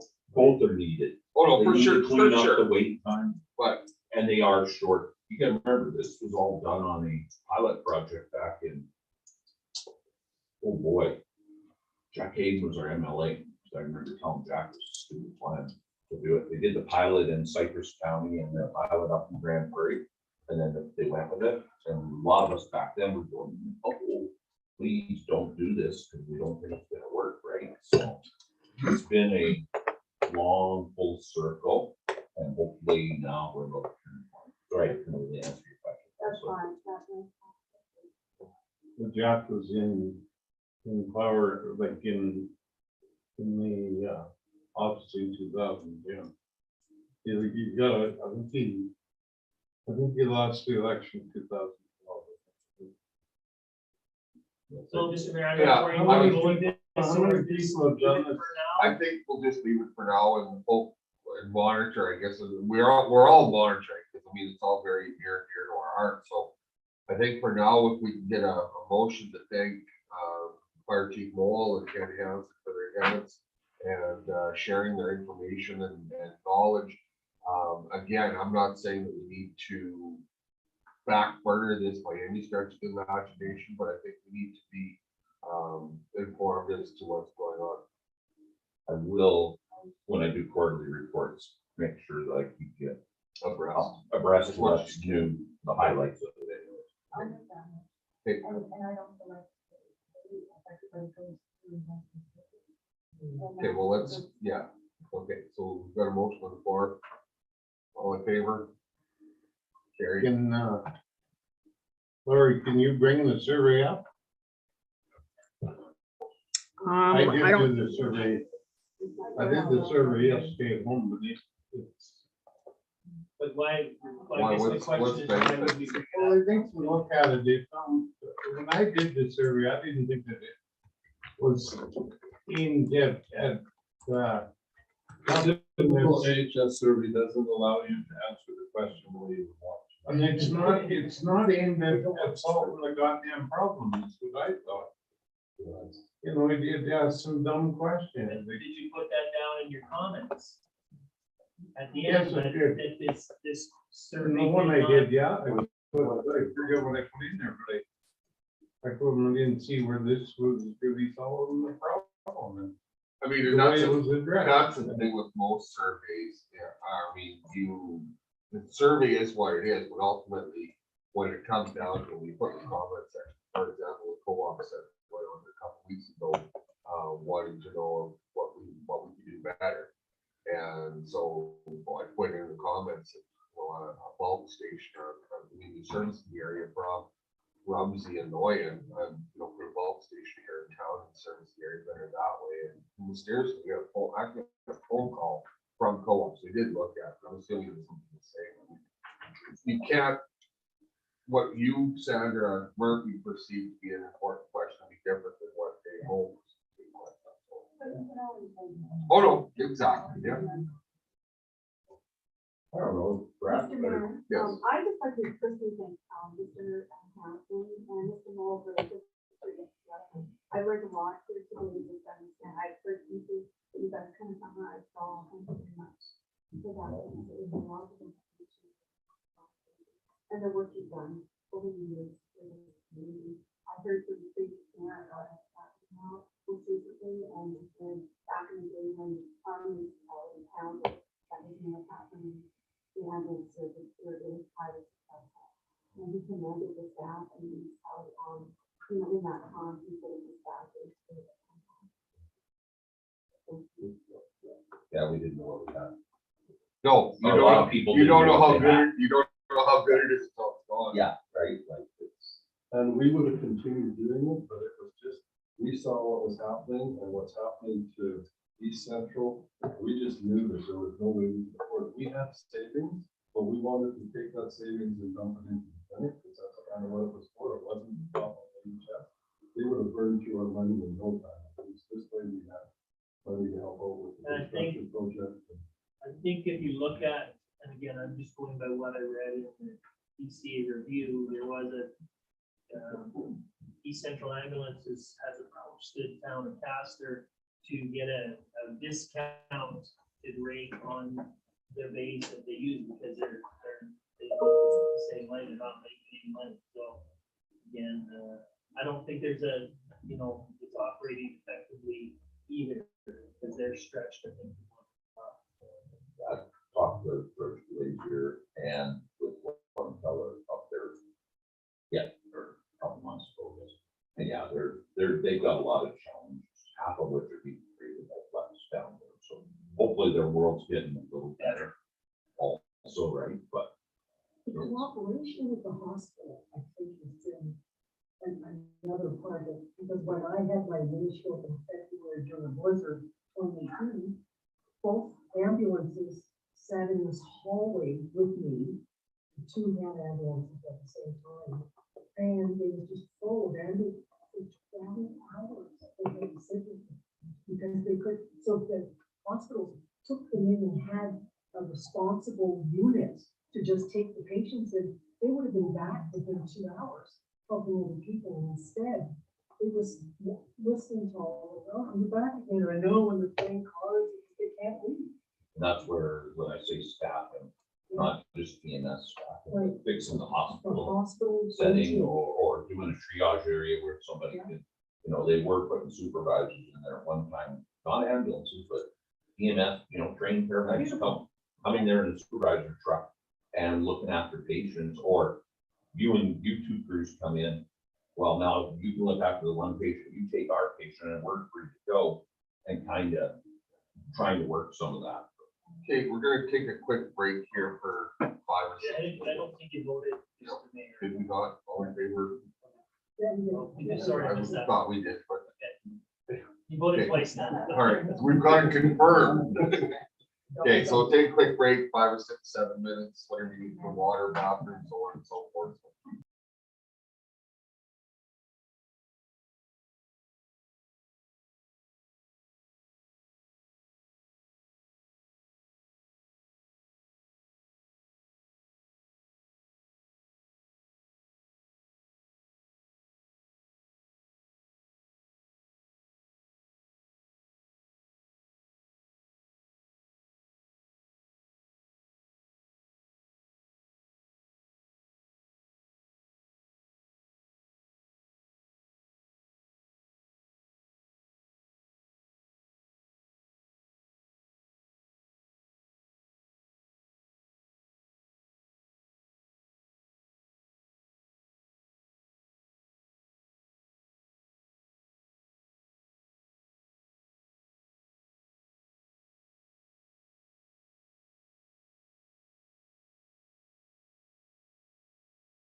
I think the nip is the word.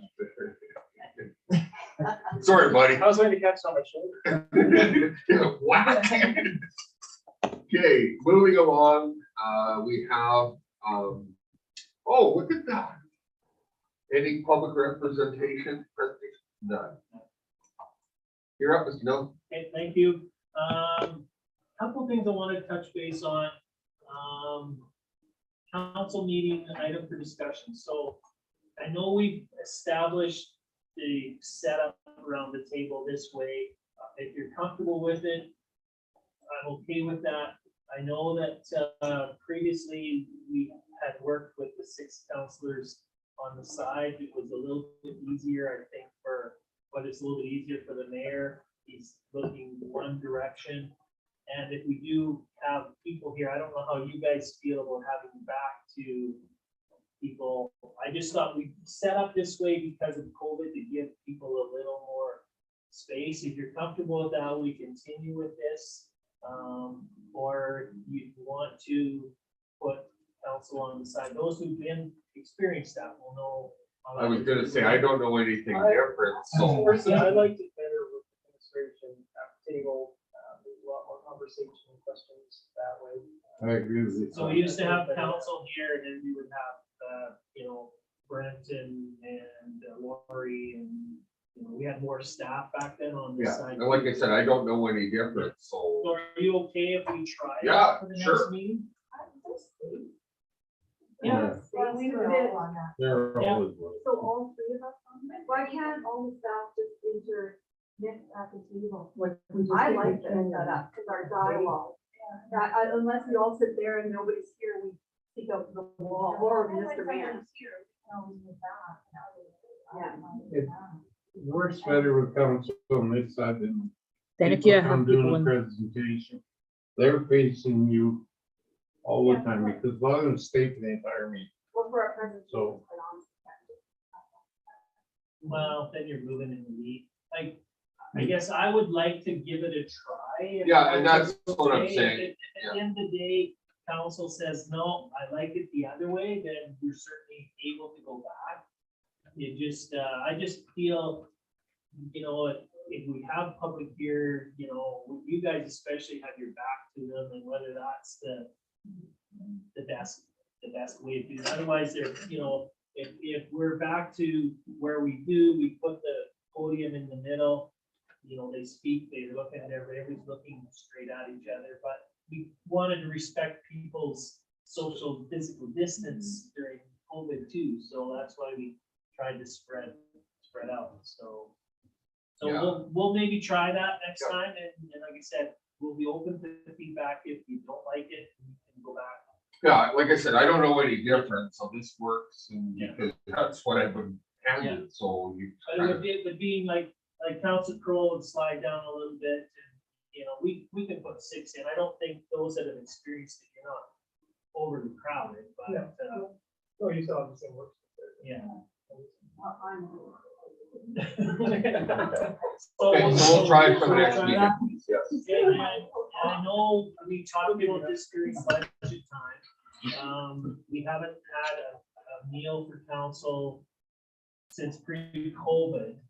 Do we want to return to that, or are you comfortable with how we're moving forward? Showing up for the meeting at 6 and moving forward, or do you want to have a meal ready here at 5 and you come eat and chat about things and then moving to the meeting for 6? I'm looking for direction from council.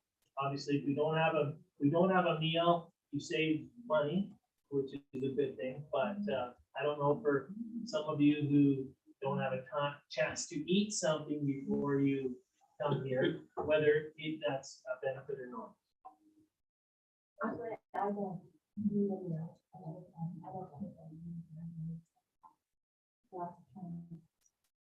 The only downside for me is the last meeting, which was again one of those crazy days, by the time I got back, I had a migraine.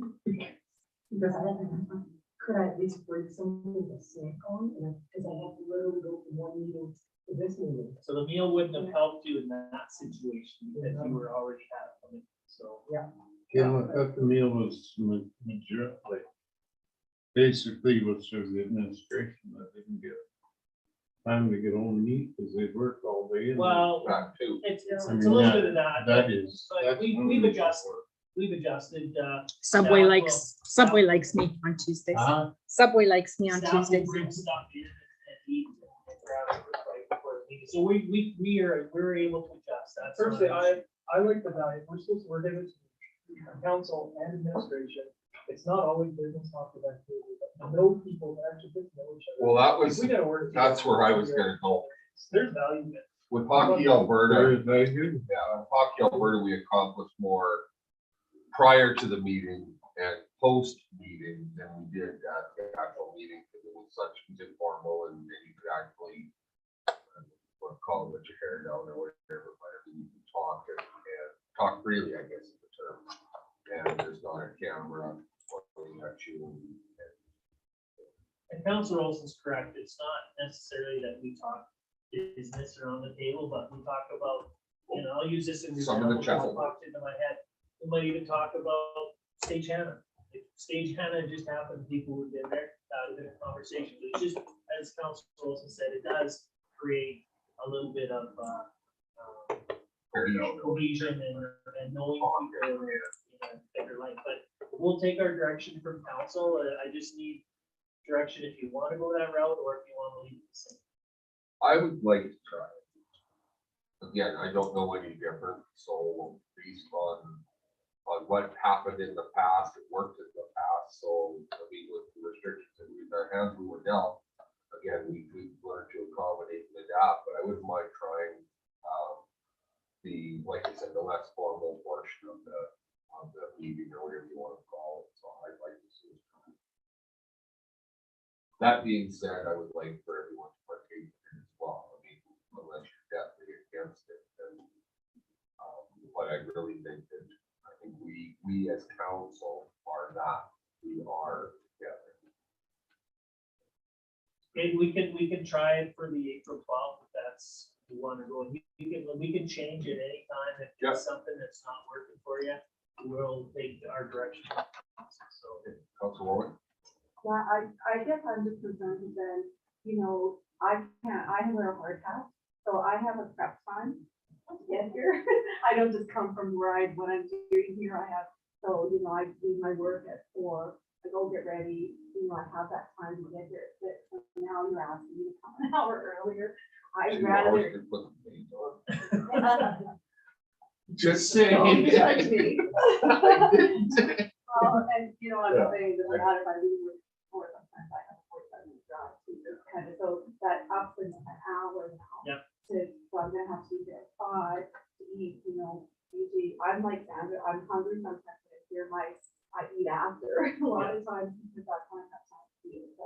And I appreciate, the camaraderie that we might have as a corporate whole. It does change the timeline for that. I'd like to try it still. Okay. Yeah, if it works, great. If it doesn't, It's not the goal. something that we have to be here for. You don't have to be. Like I said, I think it's a value added. You can get more from it if you want to do, but obviously you can't make it, you can't make it. And I'm not, yeah. I actually deeply appreciate the idea that we can sit for an hour, get to know you better without someone else, which has happened, come into my shop to mention something they heard in the meeting because they watch it online. And it's all the time. And having that on all the time does not allow you to talk about things that may be sensitive, but need to be spoken. we just have to remember that it can't be construed in any As a form meeting. as a meeting. Oh, no. It's a meal, it's, no decisions made, it's a meal, otherwise municipal affairs will be knocking on our door saying these are closed session meetings and we're supposed to conduct as much, any business in a public setting, but there might be some conversations about something you heard on the street. Has anybody else heard that? Yeah, which is what, when Councilor Warwick mentioned that the other day, that how important it is to keep our dialogue business during the meeting. It allows you to have those informal conversations, not about business, but about anything. Okay, we will line that up then for April 12th meeting. So generally, we will have the meal here ready for you at 5. If you can't, you're till 5:15 or 5:30, you know, make your best time.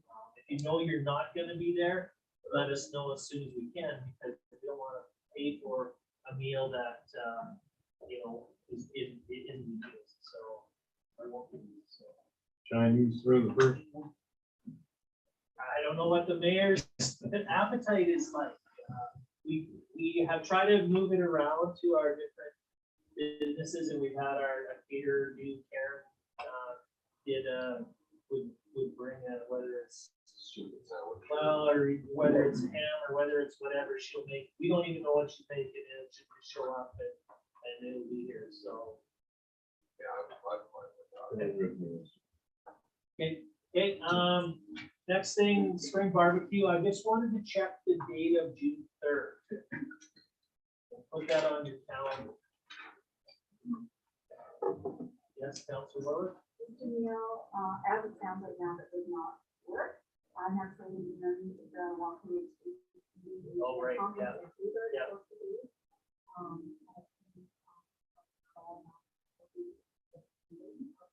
Well, yeah, hopefully one of the two can go. I know that that organization is struggling. And I think they'd like representation from Hanna as a member, because I think they're looking at potentially dissolving the association. So and we may not, I'm not saying this out of disrespect, Councilor Warwick, we may have to move forward with that date if it works for everybody, because when June is a busy time. Does that date work for?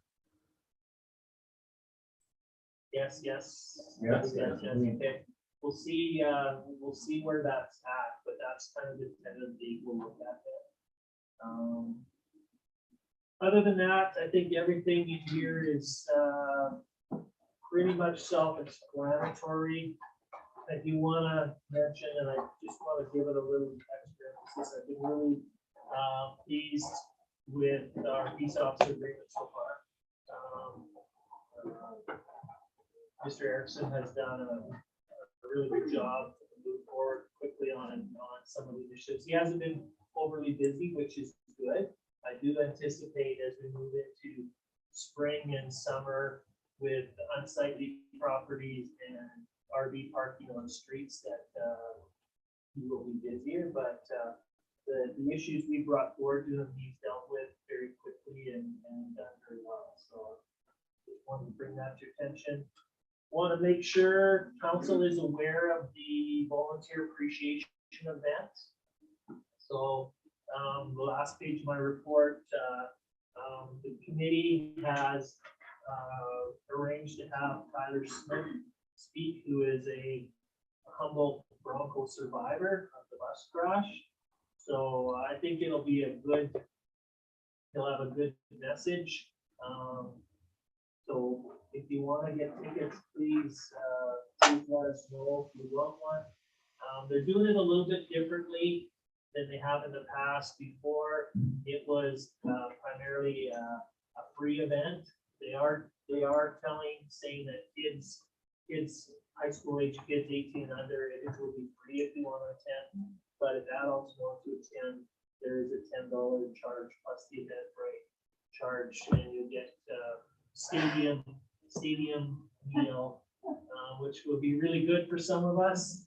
And I didn't pick that, by the way. So, and we will have, I think they found some success with the Joey Carrington event having some alcohol at the event that people want to purchase. So they're going to try that again. So April 14th, make sure you have that day if you're available. So I gotta go to William and pick up the ball. they were fun. So And I think it'll be a What time was the spring barbecue? 14. generally, Mr. Mayor, we'll send out an invite, but generally it's probably around 6. I'm just trying to Yeah. plan. Yeah, just generally around 6. What we've done in the past is the town will provide, salad, dessert and some fixings, and then we generally will get some barbecue or some hamburger patties, barbecue hamburgers, some of the fixings and go from there, so. I have a question. Will the mayor be available for that? Yes. So the expectation, Mr. Mayor, just that, and Michelle will follow up with you in terms of whether you're gonna introduce Tyler. or- I already got approached at the registration Okay. fair as far as, what is her request. The other thing that's not on my list, I just wanted to bring to your attention is, the last, few weeks to a month, been working with Apex Utilities. So formerly Alpha Gas. They are in town planning to replace the high pressure gas lines. The work is scheduled for 2023, but we've been working with them to date, so they're going to be basically replacing the high pressure line from the 5th Avenue substation by the community center west to Palliser Trail. Then they're gonna have a new substation or compressor station out in special areas just outside of our corporate limits by the walking trail along Fox Lake Trail to the west.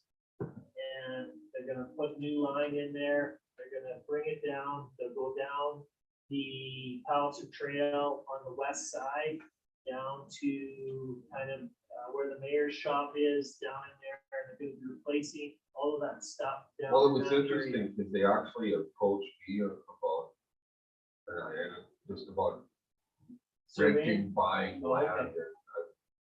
Come talk to me. Yeah, so whether they've done something, I haven't heard anything. And it's expanded a little bit now, so, if you know South Municipal Road, there's a gas station. There's a gas well there. Gas well there, so they were just gonna go to there. Now they're gonna run it all the way to Pioneer Trail to the east. And replace it all in that area. And they are gonna do a little bit of work up in corner of James Crescent and west corner of Harvey Drive. So they're just in town planning. We met with their group yesterday. They're meeting with Brent and Wes in terms of where our water lines, sewer lines are, so they can prepare their plan. So that'll be a project moving forward in 23.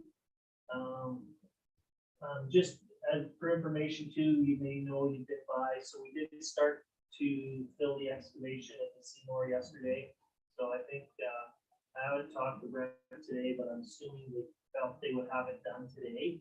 I think when I talked to them late in the day yesterday, we called 45 loads of clay. So, it was packing okay. They got the wheel loader down there packing it, so, they hope to have that wrapped up today, then we can contact Reese and say that that's removed. And then, we'll put a layer of topsoil on top and try and seed the grass and get some grass to grow versus having some weeds come up there. So that's underway, and the other thing that we started yesterday, the street sweeper was out yesterday, started on the west entrance into town. And it'll be about a month process before we're done. This first one always takes a long time, and I think it seems like we have more grit and sand on the streets this spring than usual. But, well, we put more out. So it'll be about a month. I know people will be wanting it done, but it just takes us that long to get there. We haven't put out maps like we do with snow removal because we just don't know how much we're gonna get done in a day. And it's not as critical that a vehicle be moved off the street. Generally, if somebody's living in their house or there, they move it because they circle around that block about 6 times as they're doing it. So that's started, and I think that's it, Mr. Mayor, unless there's any questions or council has any questions on what else is going on in town, so.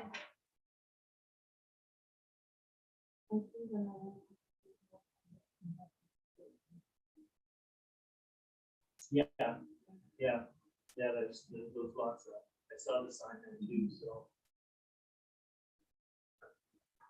If not, that's all I have, Mr. Mayor. Perfect. Okay, you want me to move in then to 6.1? You betcha. So I realized, I had a conversation from one of our builders, who had some people kind of kicking tires on what was in town for service lots to build on.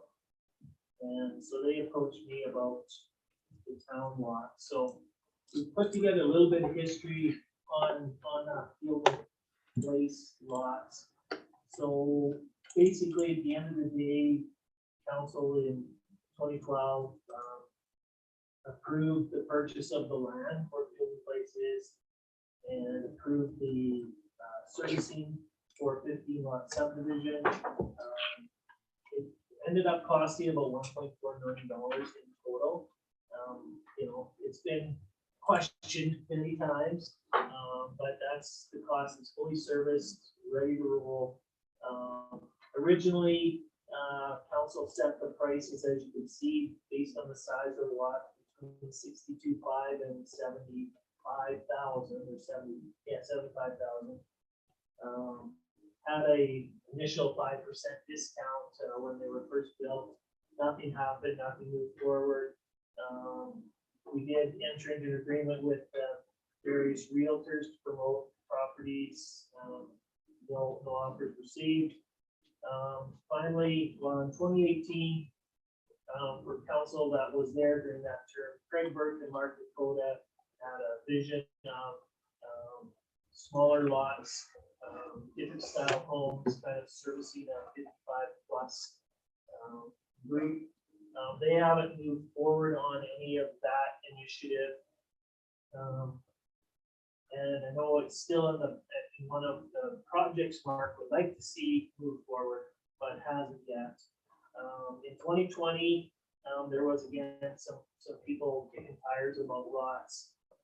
Council in September of 2020 basically slashed prices on the lots by 70%. So lot prices there range between 18,750 and 22,500. We haven't had any offers even at that rate. So when I talked to the builder, he just wanted to know whether council was hard and fast on those prices. I said, right now, the way the system's set up, if somebody came and offered me what those prices are, we take it and move forward. If you want to offer me less, I have to bring it back to council. And I told him that. So I know there's always been talk, if we could get 1 or 2 started, it might start to build out a little bit more. So again, I don't know if they're just, you know, some people kicking some tires, but I knew that we hadn't even chatted as a council about that property. Is And that a so- back alley coming Yes. out of the bottom corner there? No, Where? No, Right it's there. it's That's a basically an utility. emergency access. Okay, that's right. Well, you can go in though. It's got the It's a bollards walking. you can take out. It's got a big plow of snow in front of it, right? Yeah, they could have, but it's alley all the way around, and that's an emergency access basically. so, In case there was something at the front end that was blocked off and people couldn't get, you know, whether it's an ambulance or fire truck couldn't get to the front of the house. so by emergency access, I'm confused, is it a road or not? It's not a road, it's not considered a road. It's not a road on our plan, it's an easement, there's utilities in it, and it's paved and you could drive your fire truck over it. Okay. So this is I want questions, if you've got questions, especially those of you who haven't had much information on this topic. I love the idea that the prices would go up. I thought that was fantastic. But if you have a builder who ever approaches you and says, you know, I've got people who might want one of those and can start that process. In the long run, what you need is a tax base, which you get once you have someone on there. I think if they came back and said, I'll give you $1, if you let me start building, I think we should encourage them to start building, because it makes a difference. The other properties of that, they give you $1, but once they start to build, what's in the people are all that. Well, I was gonna say, the thing with that giving a lot away, you have to put parameters in and you have to follow through with parameters. Absolutely. When the 2 crescents that were built up with the, by Yeah, my Bill place, puts it down, yeah. there's actually a couple of lots up there that have been sold and resold, and there was, the provisions were never followed through on them as far as a time frame to I don't build. think, Mr. Mayor, I wasn't here at the time, but I don't believe there was a time frame put in that they had to buy. Okay. That's They had right. to build. That's right. Had to build, so that's why you see I think back in that day, the town, again, it was a little cheaper development because the town owned the land. So they didn't have to buy the land, and the town at that time, I think they set the lot prices around 20 grand. And a lot of people bought them on speculation. And that's why you still, I think there's still 2. 3 lots, I think, available up there, and that's been about 20 years. But they're also, like, the one by me is also purchased at like the $75,000. So that private owner is gonna wanna get that money back out of it. Well, and that's the challenge. You're not gonna make everybody happy, and if you drop them to $1, as Council Murphy said, you know, the person who has that lot and paid 75,000 for it is probably not. But at 20,000, it's not.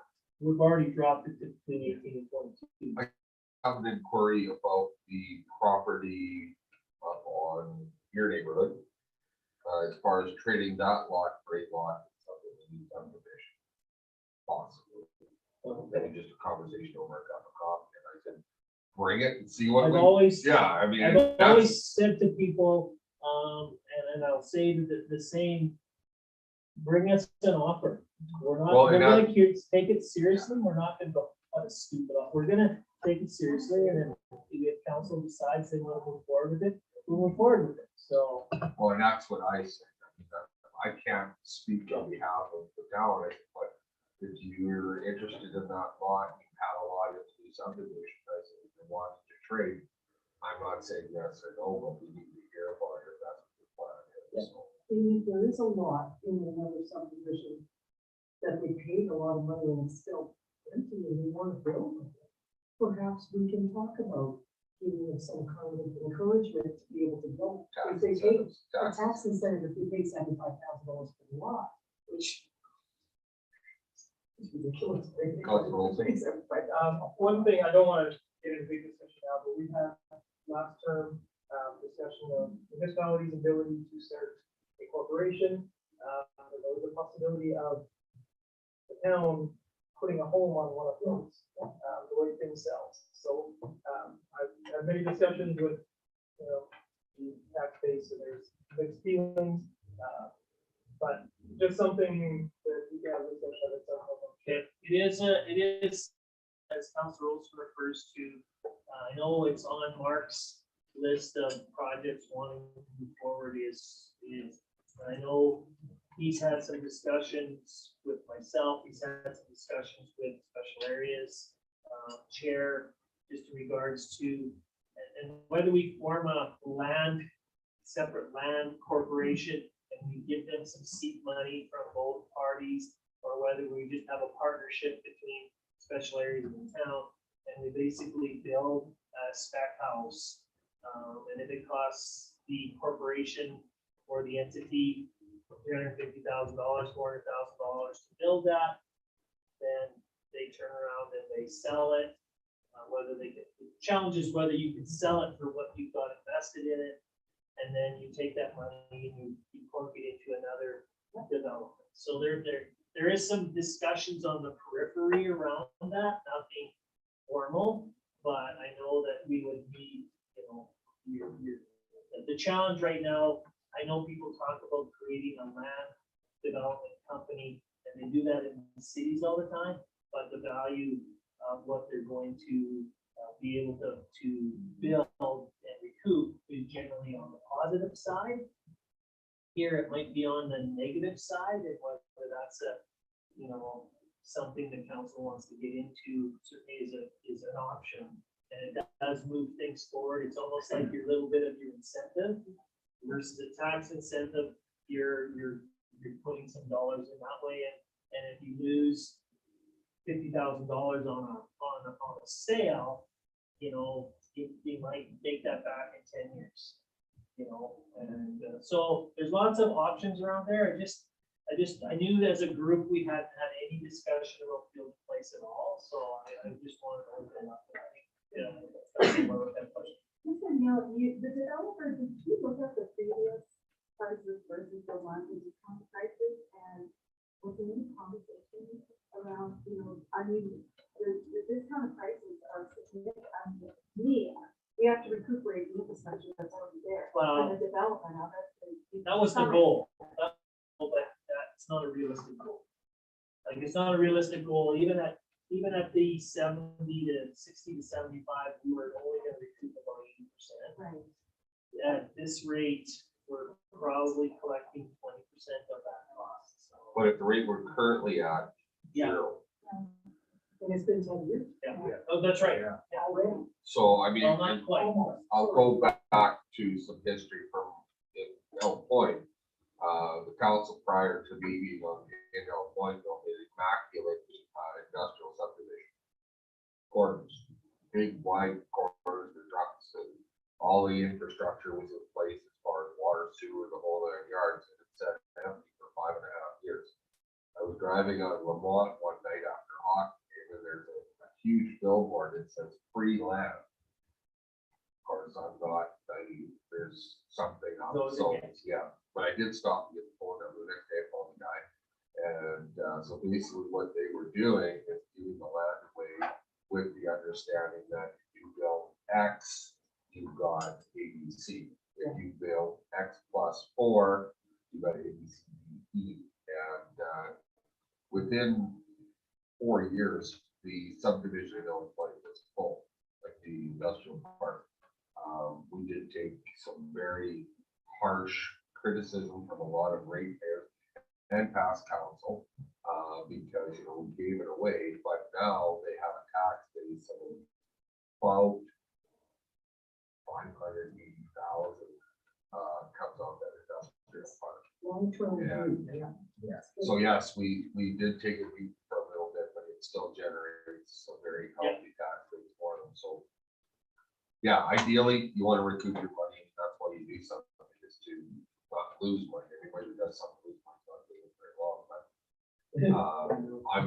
I am intrigued with I struggled with the competing with public from a town standpoint, especially with the possibility, you know, we have some developers building some smaller rental properties, senior housing, 55+ grand housing.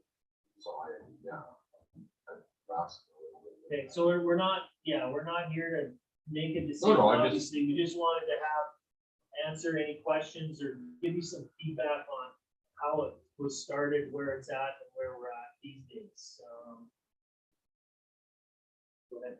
I just wanted to add a little bit, of my presentation.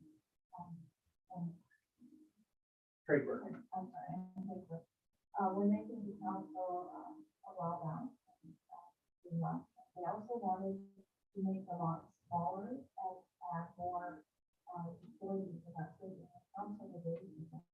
Why would we invest any more money in something that is already sitting and this was not, approved their recommendation and then for doing more development on that property. So that is something that I, not invest any more money in. Unless. Well, the other challenge they had for information, when they came to council during the last term in 2018, their focus was on trying to build something that would be no basements, would have about, 1,200 square foot, 1,100 square foot, 1,200 square foot. And they were trying to hit the price point of around $200,000. Because they saw that as our advantage.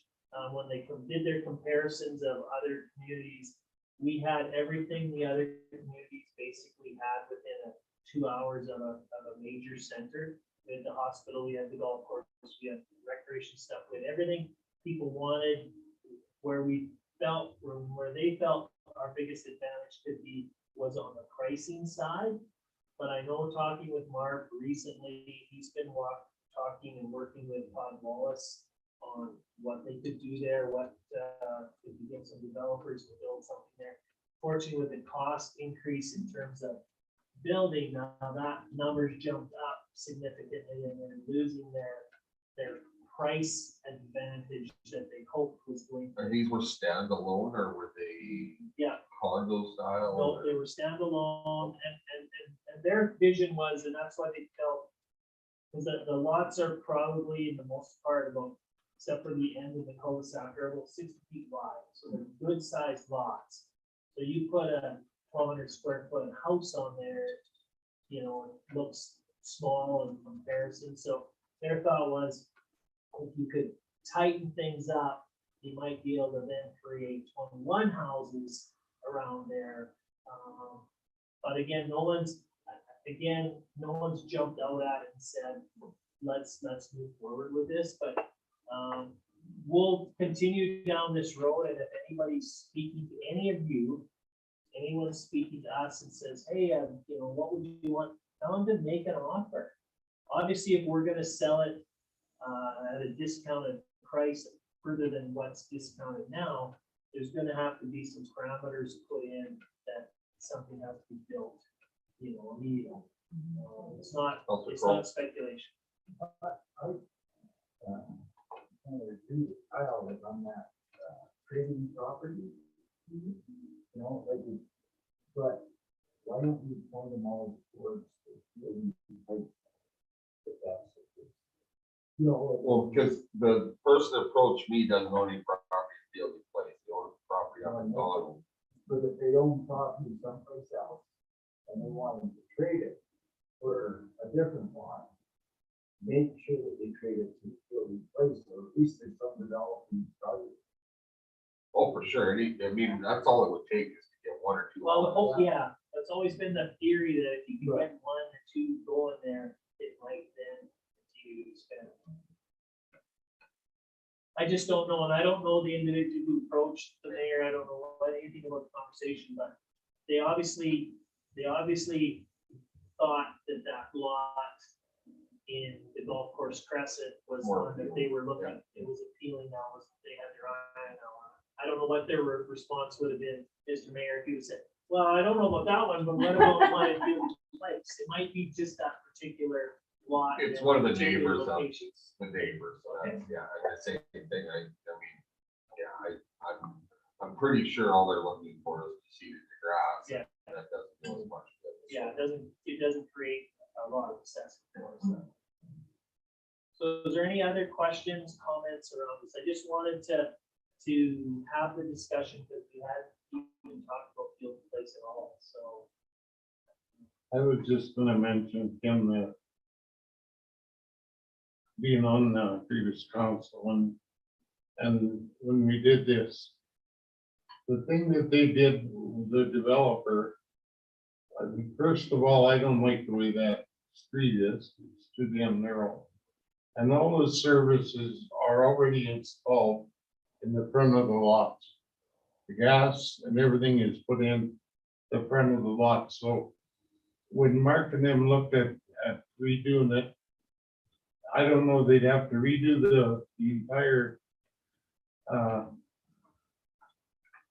underground services and that, because they're already there for this size of lot. It was planned that way. So the structure would have to be redone. It can be done. It be Yeah, done, but it you can have be to, done. you have to add more, from the water and sewer side, it's not a big deal, you just tie in, additional water and sewer service. I can't speak for gas and power, I'm assuming it would be a very similar thing for them to be able to tie in their additional service, but would be a cost for them to do that work.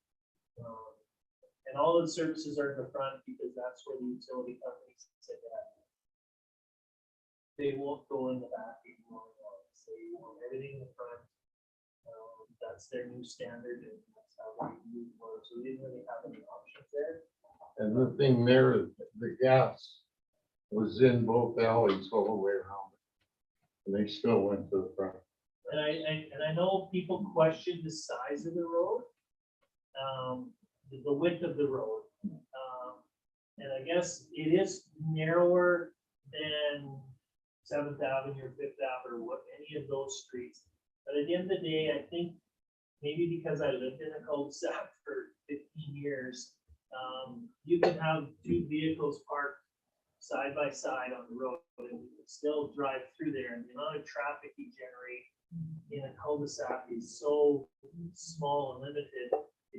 I don't see it as an issue, maybe because I lived in a cul-de-sac for that many years, but people who haven't just look at it, pull that road's narrow. Well, you're not gonna have the traffic in the cul-de-sac that you have on any one of the other residential streets, so.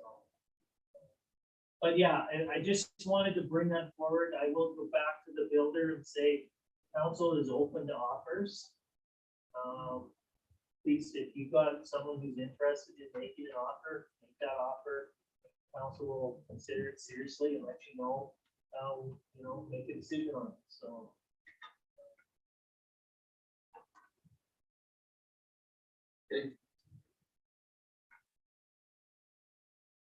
Urban Hen. There's a motion. Is there a motion for that for information? Get a motion. Counselor Warwick, all in favor? Great. Okay, the next one I provided some background on, in terms of urban hens, in terms of what, the council during the term of 2013 to 17 looked at. And basically, some of the information we found back then, I have not updated any of this information, but basically, long story short, council had a request to look at urban hen bylaw. Administration did some research on it, brought it back to council and recommended that they have some sort of public engagement session and even a non-statutory public hearing where people could come before council, express their pros and cons on the issue. We got to the point where administration was meeting with council to say, okay, let's set up dates and times for this stuff. And at that point in time, they were close to the end of their term. So they basically said, let's just leave it. The next council can deal with it. Councilor Olson did raise it informally during the start of the next term, and I don't think there was a big appetite amongst council to move forward at that time. That would have been 4 years ago. Now with the decision on allowing the chicken project at the school, maybe there's more discussion or more availability, and we do hear more and more municipalities are incorporating the allowance for urban hens. So I think Councilor Olson just wanted it back on the table, and I'll turn it over to him to. Yeah, all it was the same situation, and there was a majority of council that said regardless of discussion or any ideas, they would vote yes. So it was determined, in my mind, it's a little close to have no discussion on it. And now what's going to do with municipalities, how we move forward with it. We can have the lottery system was one that we talked about. We don't want, we don't want 800 homes with chickens in there. But now we did the same thing. They had a certain amount of licenses available. You wanted them, you went in, and it was just a draw.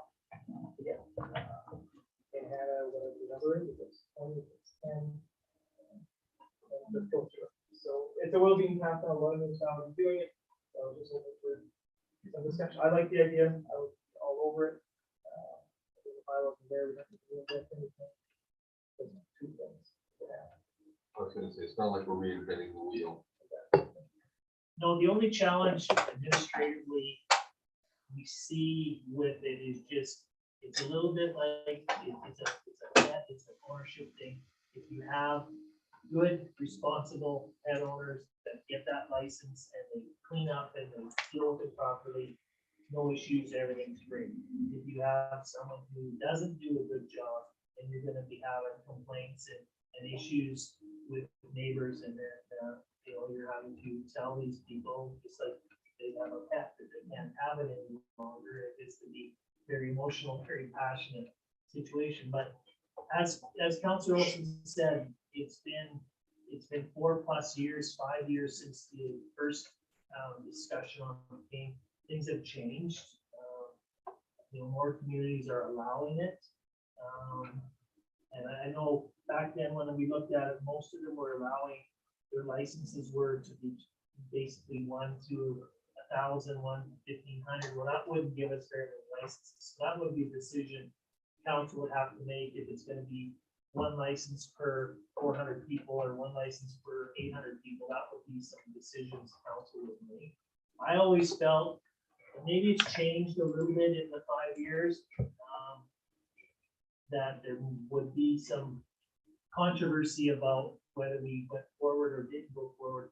That's why at the time, we had recommended that we do some public engagement issue and have some sort of an event, whether it's a public hearing, we call it, so people could come, and those that want to have urban chickens could come and express the reasons why they want to have urban chickens and why they think urban hens would be good for the community, and those who were opposed could come and voice their concerns the same way. So an open house per se? Well, that might be part of the public engagement, is to have an open house and get some feedback. We called it a non-statutory public hearing. This group council hasn't gone through a public hearing process yet, but basically what that allows for is you advertise it, promote it, encourage people to come out and speak their mind, whether for or against, or even get people who are on the fence to come and listen to both sides of the argument. If we felt it was gonna be a big, and lots of people were gonna wanna speak, we could hold it in a different venue to accommodate that. So we're willing to move forward with it. I think Councilor Olson just wanted to get some feedback from council, whether they would want us to, start pursuing the public engagement portion and doing that, or whether there was still opposition to it from council, that they didn't want to see it, regardless of what the public engagement was. Myself personally, I have no problem with it. I think it's an interesting time. I think it's a good idea to open up take our blinders off a little bit and look at some other things. Like, as you said, Calgary's doing it, and several others, centers doing it. And as you all know, when something bad is happening in the news, I haven't heard much back from Calgary as far as, I watch local news every morning. We haven't had a whole bunch of complaints about the chicken problem in Calgary. So I'm receptive to exploring it further. That's my opinion. Councilor Campion? Yeah, well, I'm against it, but I think that if we're gonna look at this and change the thing, I think we should wait and see if there's any issues happen with the one that we have allowed already. Wait and see what happens. These kids get away with, with no problems with this. Okay, Councilor Murphy? I'm totally supporting Council Olson on this. We're supposed to be an inclusive town. We're supposed to try to welcome diversity. It's very hard to change, but we need to change. And this is part of it. People want to grow their own vegetables, they want to have their own. Now, the fact that it said no roosters, on occasion, a rooster has to show up or they'll never get any eggs. What I understand, I'm not an expert on chickens. But never, No. they just, Fertilize. okay, so if not, no roosters. I agree with that, because they don't understand the. And the rooster was just the noise. I know. Oh, yeah. Hunter, that's a little bit, Yeah, oh, I even learned that. They can be mean. Well, as a young kid, I always had chickens. I had probably 20 chickens and I got, my mom had 36 goats in there. She used to milk them for my brothers. So I'm all for it. Okay. Councilor, I've got this. I'd like to see the initial information going out, to let residents know that we're open to anybody that's interested in discussing that. And have that sort of identify if there is a need or a want for a lot of time and effort is put into organizing all these and that. But, yeah, I don't see that there's a problem. Is there a need for that or having a whole meeting? I know your stance, Councilor. Yeah, so roughly, I would. Councilor, Maybe urban hens in your backyard tomorrow. Councilor, So I guess a couple questions, I understand this was, that was the previous council. What I don't see or have an understanding of is information funded, like, have we, investigated other municipalities that have taken on the same initiative? And what does that look like? How many licenses do they, provide? What is the overall general consensus? How do they deal with the issues? Another issue that, it's like others are from, then it's another burden on the bylaw, there's another cost. I just like to. Chickens are easier to catch than dogs. Okay. I just like to Unless see, you're I scared- guess for unless me, you're I scared just of want to chickens, see, so. I'd like to see some overarching information before we go to the public. Because I think you have to offer Yeah. something to our public prior to, just say, taking it, I'm all about, I would not like to engage in this process at all if you did not go through a non-saturated public hearing. I want to hear what the public and what the feedback of our people in our community have to say. The other issue that I always have is the equitableness of licensing and how you decipher who gets it. So I thought about this over and over again. In communities where, like Calgary, they say you only allow so many people to have chickens. So for the next 25 years, you have those 20 people that get to have chickens, but nobody else in the next 20 years or more that come into the community have access. So how is that equitable or fair to the other people that come into the community? Because only so many licenses are given. So I have a big issue with that. I think in fairness, always, if one person gets it, why can't you have it? If I can have a cat, why can't you have a cat? You all can have dogs, why can't I have a dog? Or chickens on the other hand. So I guess I'm just looking for the equitableness of how you decipher, if only 20 people in the community get a chicken or are decided upon, then how long of a time span, if we have 20 people here, there's other people that want to come to my community, that try not to come to my community, because all of a sudden they're eliminated from, being able to have the chicken or whatever. They want to have. Councilor, Some places maximize the number of years that you can have the chicken license. It's a growth issue. So it says, for example, 1 in 1,500. Calgary grows by 1,500 people a month, or every 3 months. So immediately there'll be another license available within a very short period of time, because it's based on growth. So if we went the route of a lottery system, then it would be based on growth.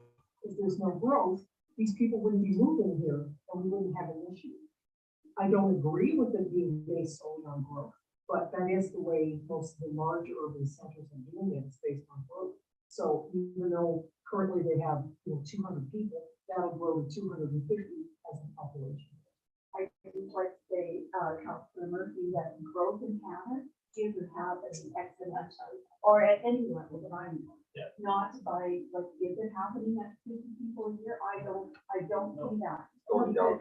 Yeah, that's why I'm saying we have to do the other way, but that's how it would work in larger cities, that's what we're doing. I think personally, to me, we have to look at other communities of our size and do a comparable to be there. We are not a comparable to Calgary, in my opinion. I mean, we can take some of their standards and some of their, whatever their laws and bylaws and stuff are, but we're not comparable to them. But I like to see, I don't know, I've never thought it out. I have no idea about what raising urban chickens in like Hanna or in other small communities look like. But I just like to have that.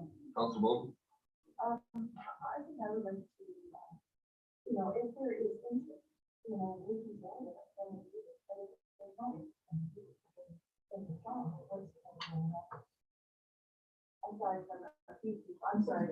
No, but, you know, if there's a handful, you know, maybe it could be considered, maybe on a pilot project, and maybe it's based on an annual renewal, based on performance, where, you know, or you're allowed. Conformance or compliance? Well, that's like, on how they behave, with neighbors, any other issues with garbage and anything like that, as far as performance goes. And, yeah, if there is a need and it's being, you know, well, looked after and that. I think if we look at our notes here, it says highlights presentations, to be communicated through council media.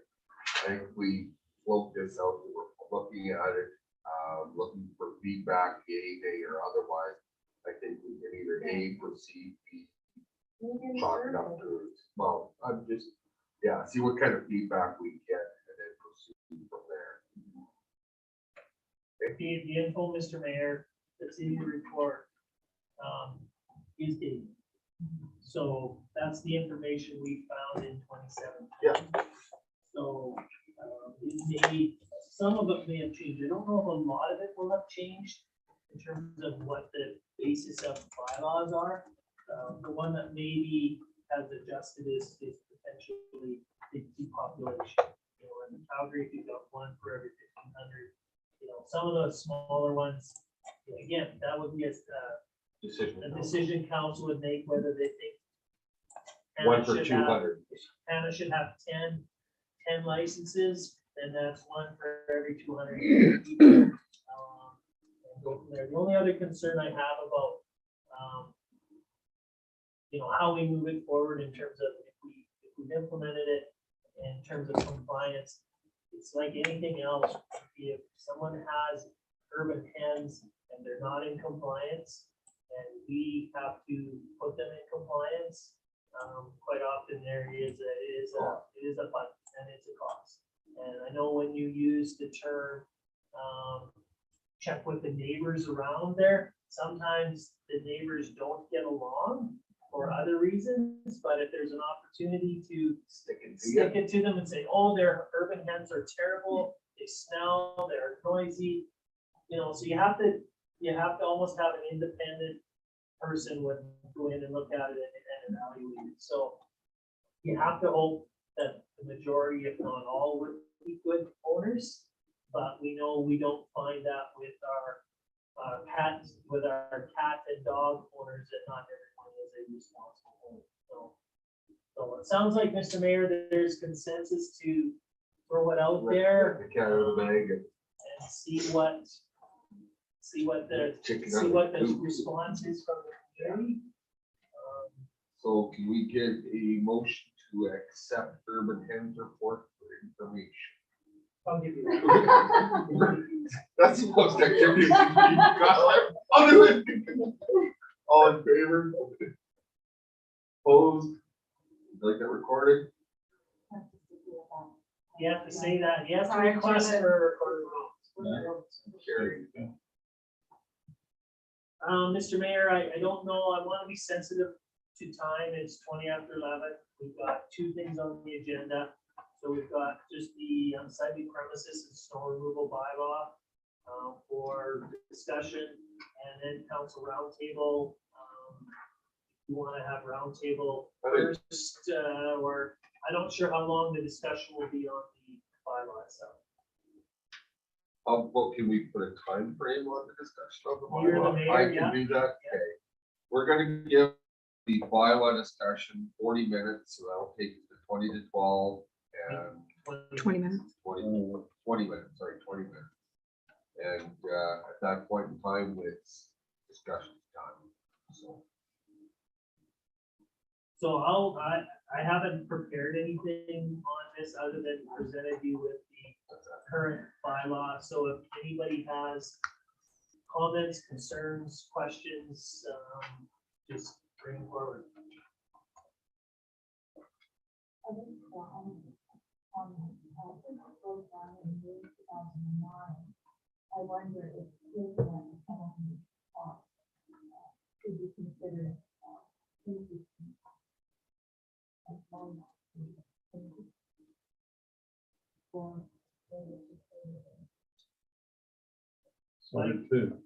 Start to increase something that's never been before. My comment would be on the fine side. I think that the amount that's there is fine. We haven't fined anyone under this. We basically did the work and billed it back to the property owner. Even if it's the same person we can 3 times a year, that's what we. Is there any problems collecting that payment? Yes. There has been problems collecting that payment. If they're an owner of the property, it's easy enough. We just put it on the owner's taxes after a period of time. Well, yeah, we put it back on there after a period of time. We can always put it there, and then it's a fight between the landlord and the renter. But ultimately, the landlord, the owner of the property is responsible. If their renter doesn't shovel their sidewalk or doesn't cut their grass or take care of the property, it's gonna come back to the owner, so. Sometimes the larger amount is a bit of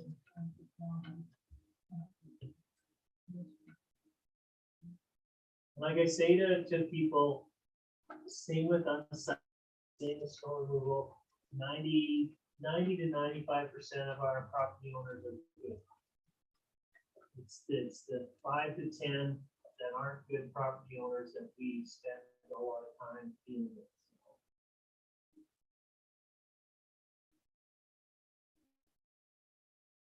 What's the work here? I hear you. I know, my brain's always going, sorry about that, Mr. Mayor. So on slightly premises, where flags in my mind is that in many cases, these are people either physically struggling or mentally struggling. When you suffer from any form of mental illness, and right now, there's a large percentage of the town hall that are struggling. The first thing that goes is your physical illness, then everything around you and everything outside. And instead of looking at these properties and immediately saying, as you said earlier, a bad groundskeeper, it's not necessarily bad if someone's struggling. So it's a matter of trying to get a hold of that person, possibly having a volunteer group set up to assist them. These are not lazy people. These are not evil people who are often very sick, whether they're sick mentally or physically. And if we take a different approach to them, we might be able to reduce this down to 1%, in my opinion. Compassionate town councils are welcome from people, not enforcement.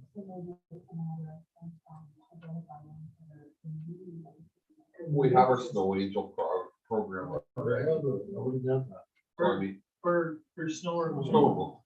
I'm just saying, maybe we need to do that for lawn maintenance as well, or lawn care. I mean, nobody's asking for pristine No, lawn. We're just wanting to. and that's the challenge under the unsightly bylaw.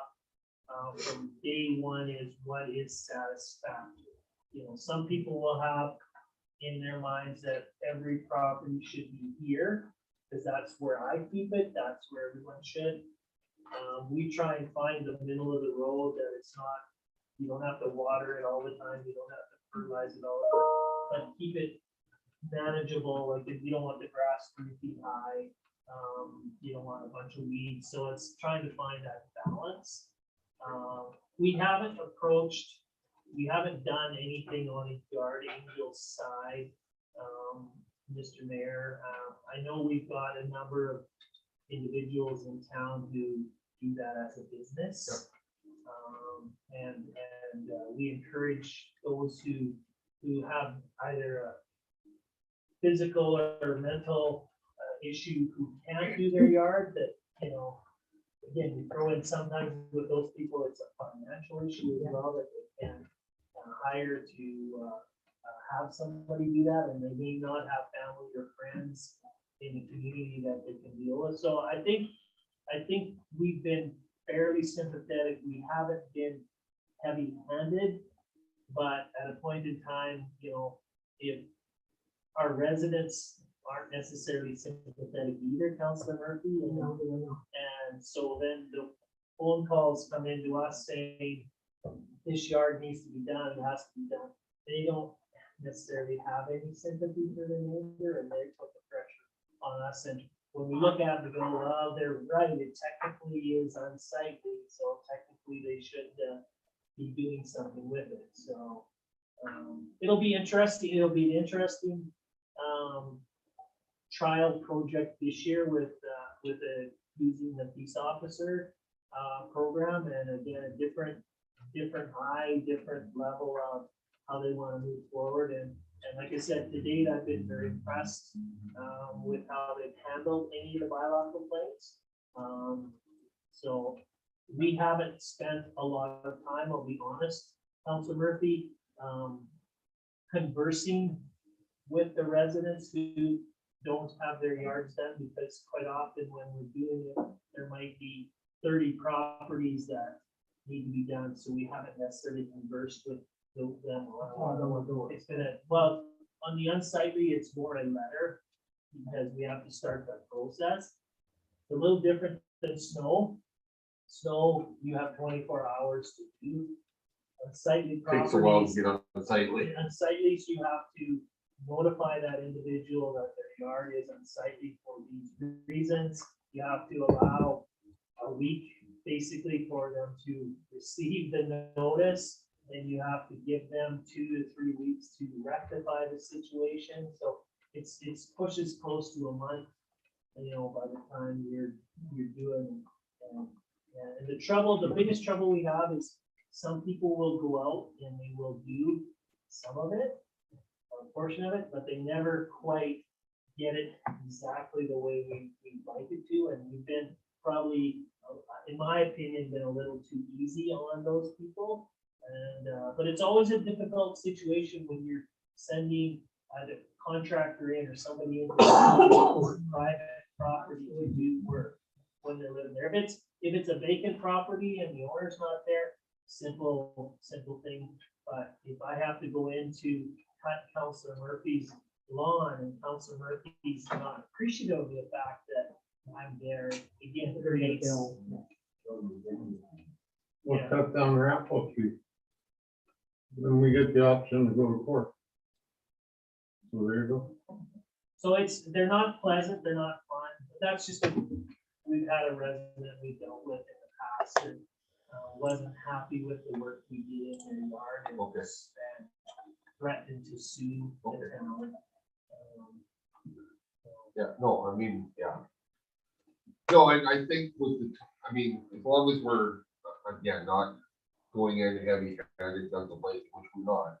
But as a person that has a manicured lawn and said neighbor doesn't do the same level, it's, you know, and I understand it, I do. I mean, but on the other hand, it has to work both ways.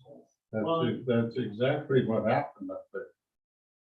People will talk about those that are frustrated that their neighbors aren't keeping their properties to the same level they expect them to be, will pull out, well, it's creating a loss in my property value. It's, you know, and generally they probably don't have a good, solid relationship with their neighbors. So. And sometimes it's probably, and the truck road and stuff. And that's where I come in and I will be, few days and I'll be using a house, my way. You know, dropping it down And I'll be honest, Councilor Murphy, a lot of people don't necessarily respond to the town. So if we put a notice or send a letter to Councilor Murphy about your yard, very rarely do we get a call back from Mrs. Murphy saying, look, I have a real issue here. This is my problem. This is my situation. Can I have some more time? Or, you know, if they do, we're 99 times out of 100, unless it's a repeat app, we're very sympathetic and say, okay, if you need another couple weeks. But most people won't reach out back to us to say why it's in that condition or if they could have some additional time. Maybe whether they're intimidated or scared, or just don't feel comfortable coming forward. You know, those are things that we can't control. The snow angel program, which is incredible, but the implication is that it's for seniors. And I'm aware of a couple of younger people who have struggled trying to get it done just because of struggles with their loans. And I encourage them, no, that's for seniors. You know, anybody who cannot get it done. So just gotta encourage people to use the programs when they're available. Yeah. Thank you. Okay. Anything else on the site and store removal bylaw? Just one comment, you answered all my questions, thank you very much. So at the bottom of this, because it hasn't, been reviewed since 2009, will we indicate on here that it has now been reviewed, with no revisions? I don't know if I would, Councilor Warwick, at this point, just from the fact that this is not an official council meeting, and I don't know if you've had enough time to comprehend what's in here. We could certainly put it on a regular council meeting agenda, and we would have a recommendation that, you know, the bylaw be Revisited. the bylaw noted on the bylaw that it was reviewed in April of 2023. But because we're not in a formal process today, I wouldn't, but if council wants to do that, we can certainly move it forward. Well, I feel like it's necessary, because when I look at this, it looks like we haven't done anything, at least review, because we have now reviewed it. Yeah. So the indicator here in 2022, we have reviewed it, so that when I look back through, it looks like nothing, no eyes have been on there, and no adjustments or reviews has been done. So, just in my experience with bylaws in the past, is that you have that indicator on there, so that you know that It has been in a discussion. Even if it hasn't been revised, they don't all have to be revised. It might be to stand more than that, it doesn't have to be revised. Okay. So there's no motion required on No. this one, Mr. Mayor. Round table. I will start this time. It's been interesting. Went to the school, did the grade 6 class. Lots of fun. We started out with a very formal question and answer period. As far as, have you been down all your life? Why did you decide to run? How old are you? So on and so forth. And then we got into some personal aspects of it. Do you have any pets? And so on and so forth. And then the old high heart went up onto the chin. Have you ever been to jail? And so it was actually, it was good. Had a young fella that was in the class, didn't partake a whole bunch, and so I engaged him and I said, "Do you like to skateboard?" Yeah.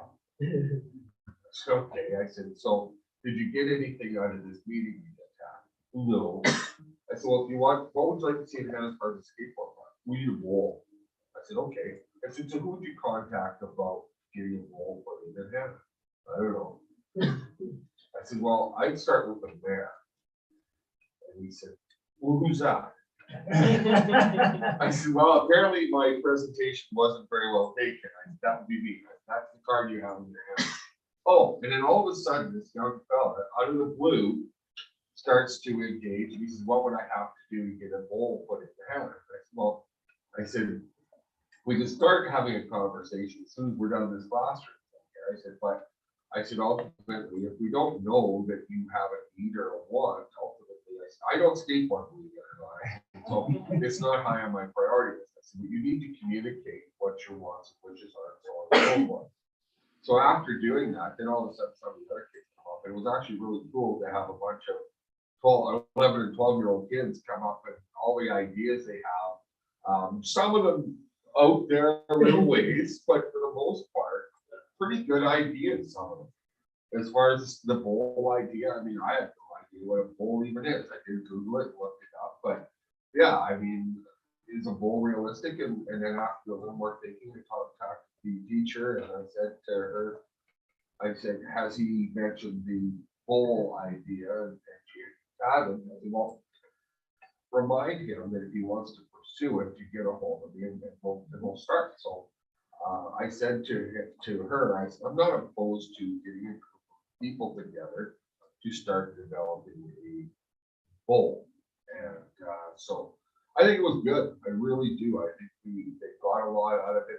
I had a lot of fun. I guess I won't lie, I was very nervous, not really sure to how to respond to 11-year-old kids, but it was very good. So the other thing we got going on with the chamber, we're trying to become, I'm going to push them to become more active.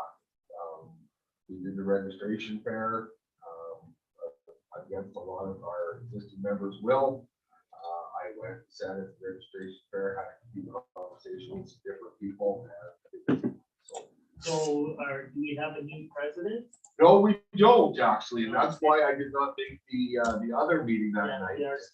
Yes, so we had our AGM, and coincidentally it coincided with the RCP open house, and I indicated that I was going to try to get them both and use the open house as a platform to escape from Chamber of Commerce meeting. And no, the executive stayed the same. We're looking for one more member. We've had a couple of people inquiry as far as the role. What we're looking for is someone other than banks. We're very overweighted with banking people right now, so we're looking for somebody outside of that stereotype, I guess, for lack of a better word. So yeah, we're short one board director, and we are, like I said, we're gonna try to do more things publicly, and for lack of it, stealing Mr. Trump's big chamber great again. So yes, Councilor Kroll. Anything around house? So Councilor Cole had brought in a report. I was gonna say, so Councilor Cole, we need those for the regular meeting, not for the local meetings, but you can bring them up to speed on that. We didn't include it in this package. Councilor Cole, so. Okay.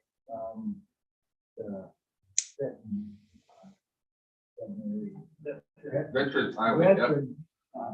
Memorial Highway, we are going to hold a meeting. Woohoo! And it's in Casper, so it's not that far. And I just got an email here that John Petrie from Brooks, the mayor of Brooks, is going to attend. Gail Hendrick is going to attend. Carol Thompson.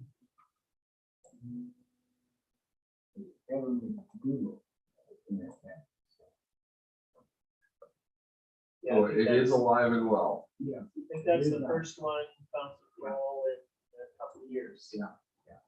I've been after him, like I actually sent him probably not emails, but like I said, you gotta get something going, like, can't sit it, I'd be expecting, so I said I'd come to each individual person, one-on-one, type thing. So finally, we got a meeting going for April 22nd. Perfect. Councilor Murphy, what's new in your world? I'm actually working on splitting my personal business into and selling a portion of it to a family member if all goes well, which will allow me more time to sleep, breathe, little things like that. It's wonderful. It's just a lot.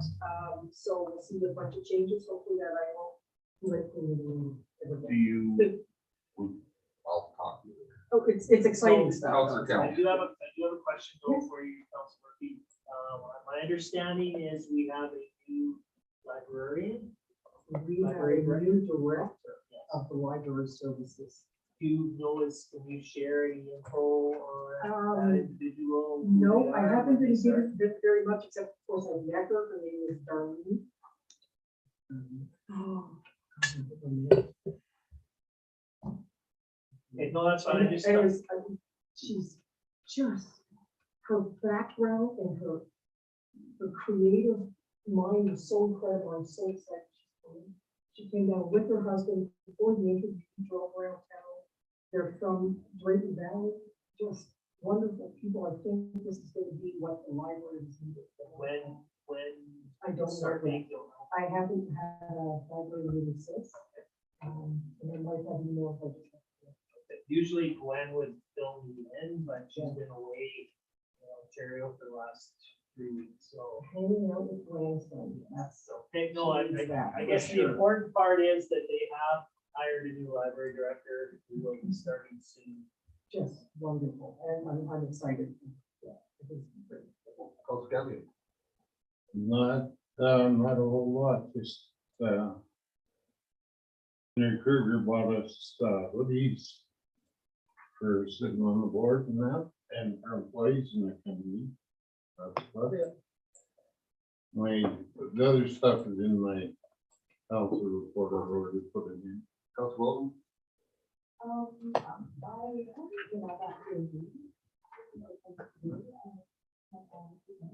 I do want to remind people that April 4th, the Old Center open house at 7 Community Center. Sorry, could I? It's a hard sky, so be sure to like to see it. It would be a great We time. don't need to register. No. And then I just, there was some information that came from the hub and I can't find it, but there is Gloria is having an open house too at. Job there.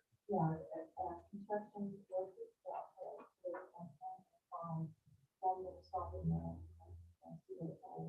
But there is, anybody was looking for people that want to, if they have some rooms that they want to rent out to some of the staff. That might be working on the,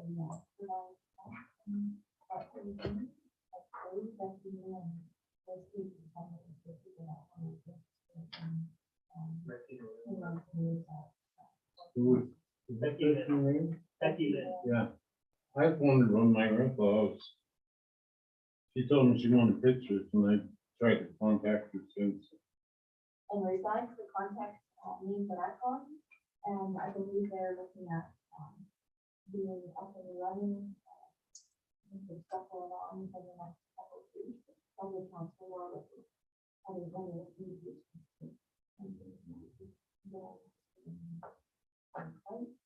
And I think there's a lot of opportunities in businesses that have so much in accommodate them, especially on the leadership. And I don't know if you got meals, but I see able to volunteer that we can have them up into that way. So it's something to help them out so that they can stay in our community. Mr. Salton, he's the project manager. Because I'm doing all this. So, he's very enthusiastic and they're hiring 100 in this area. And several of the staff have come in with this, just this big smile on their face because they're working, they have good wages, they're paying them well, so hopefully people will get on board. And so if people will be in contact. Yeah, well, today is the job fair, so that's, we will be there. Yeah, he's personally meeting with everybody. Counselor Olson. I see only good week forward updates for the council meeting. The one piece I wanted to get out, the courtesy truck out of the airport, we're going about special areas, the town pays for and operates. We've got, of course, our tracking stuff in it. So just an update, it's been there since August of 2019. It's got 21 hours use, 550 kilometers. So it's not a lot over 3 years. But all these trips are in and out, so they're short, they're quick. So there's 172 trips with it. Seems like a more significant number. And so 86 uses, some interesting ones. When comes in, they take this truck. There's been a couple tours of GFLs, I see much managers, a ton to the hotel, and the restaurants. Pilots like that it's there, where it's starting to spread. They want to use their plan. And there's a reason to use it. They'll go for supper, go for lunch. And 2022 already, as of March 15th, it's half the usage of 2021 already. So, Swisher has donated it, but it's the town that operates the insurance. Well, I just will clarify, special areas does pay for insurance as well, so we just included as an amenity that we have a cost share agreement with special areas on the airport. So, they pick up 50% of the deficit at the airport, so. Yeah, they donated the vehicle, and, we've got it logoed up and it's there, and, there's a system they have in place for it to be, to grab the keys and go, and knock on wood, we haven't had any issues. They have a tracker on it, and I actually had, and I should never do this, but there was a gentleman at Quincy Brothers 2 summers ago with a watermelon, and he was heading back to the airport. And he was walking, and said, for goodness sake, as long as you're not a serial killer, I'll give you a ride. So I did, and I survived, but I didn't know there was a vehicle available. Yes, that's out there, and it's on, I'm not sure the app that they all use, but it's listed as the manager of the airport. So tell people know it's, I don't have to do that anymore. You actually asked him, he was a serial killer, Of course. and you actually believed in it, and he said no. When he had Bud Light. He had a watermelon, that's all he had. You're too easy. that's all I have to add. Let it be down a cantaloupe. but you still get away. Oh, that would have been a different slide. Yeah. Cantaloupes are. Council Warwick. I really don't want either thing to that. Never counted. We did have our annual general meeting at Public Sky on March 15th. I guess I just want to be really, anybody can possibly come to that meeting on Monday before the 7 o'clock. I mean, it may be a very strategic moment for this whole community if we can find some forerunners and, champions that will champion the agricultural sector that we're looking at providing for our community. So we're looking at, public plan. We sent letters to people far and wide that are interested in the agriculture community and supporting the community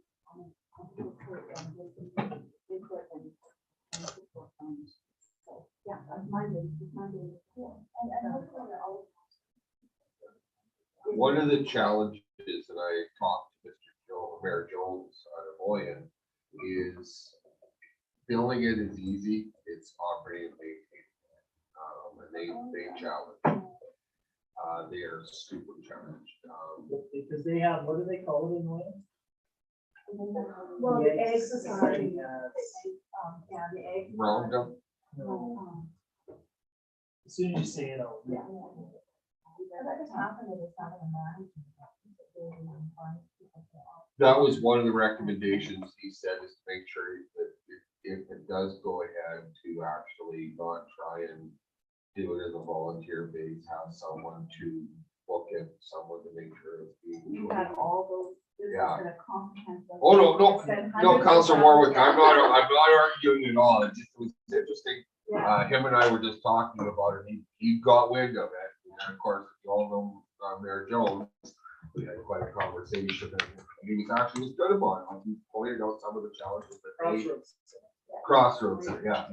He was good though, he pointed out some of the challenges they had, and some of the good things that come from it, so it was actually kind of nice to, not to, don't do it, but this is some of the challenges, and we discuss it every time Subsidize the original, subsidize the pool, subsidize the curling rink, everything, there's a million of them, and that was just one of the things. He mentioned that it's very controversial. So, Mr. Mayor, yeah, Yes. because Harvest Dog is really a comprehensive study. And they actually had conversations with Owen and several other, equine facilities in Yeah. the area, Grimby, and they've taken into account all those conversations, which, have been Yeah. really, so they've had some really in-depth conversations and brought forth some information, and I think Monday, you'll see. Yeah, and that's- yeah. Too, so, yeah, and there's going to be some challenge. Oh, But there is anything some- easy there is worth always- doing. There's always challenge. And Yeah. just have a health and Yeah. They do even have a tentative site plan, so. yeah, anything easy is worth doing. So There's, we'll do this ground level, they're taking it more to the community and we'll see if we can. yeah, it was interesting that there was a group of about 30 years ago, storage, Norman Storage was involved with it. And he came in and did his 2 bits worth, and I kind of just talked about it. I said, 45 Norman, it says, there was a group after that, I said 20 years ago, because when I moved here, Scotty Olson, myself, Mike LaValle, and Hal Nicholson, actually went around and took pictures of facilities, multi-use facilities. So at that time, it was the egg component was first and foremost, and then the arena and the curling, and so on and so forth. We were looking at making it a multi-use facility. And same thing, we went with that for about 2 years. They never spent any money. They had some giggles and coffee and whatnot. Spent a little time driving around with that. It was the same thing. It derailed over some personal conflicts that arose. So Actually, 6 years ago, I started that, with the Learning Center. okay, And we so did a comprehensive study, we have books and books of, paperwork that have been transferred to Harvest Dog. But we traveled about 7 facilities in the province of Alberta. Yeah. And we brought back reports and we compiled all those reports and all these. the one that we did was less formal. It was just a bunch of guys getting together and, well, let's see what we can find and do. And, but yeah, no, I think it's a great addition. Yeah, and I fully believe in there. Actually, my wife has a play school team that. Yeah, enjoy. No, I don't. Okay. Even when on paper there's a loss, the community still gains. Oh, yeah, no. And I that's where I'm excited by this. I'm so excited. unfortunately, we are more exposed to the show and sell it. Well, everything, we got that open space, you can buy. things to put in there, to do in it. We went to that place school thing and by the time they turn 11, get grade 6, 8, no, you. I'm not going to comment. I spend an awful lot of time at that play school place. It's more than I care to. The best one was we were at the accountants, the better income tax stuff. Of course, my wife has to pay a little income tax, so my accountant was trying to explain to her it would be more beneficial for you not to work at the play school and just work for Minebridge. But I don't like working at Minebridge. So it was good humor. All right, adjournment. I'll give you that. You adjourn, you know. I did. Done. No second, no motion. No, that's your call. Can I make my dishes? No, you're still online. Hang on a moment. Yeah,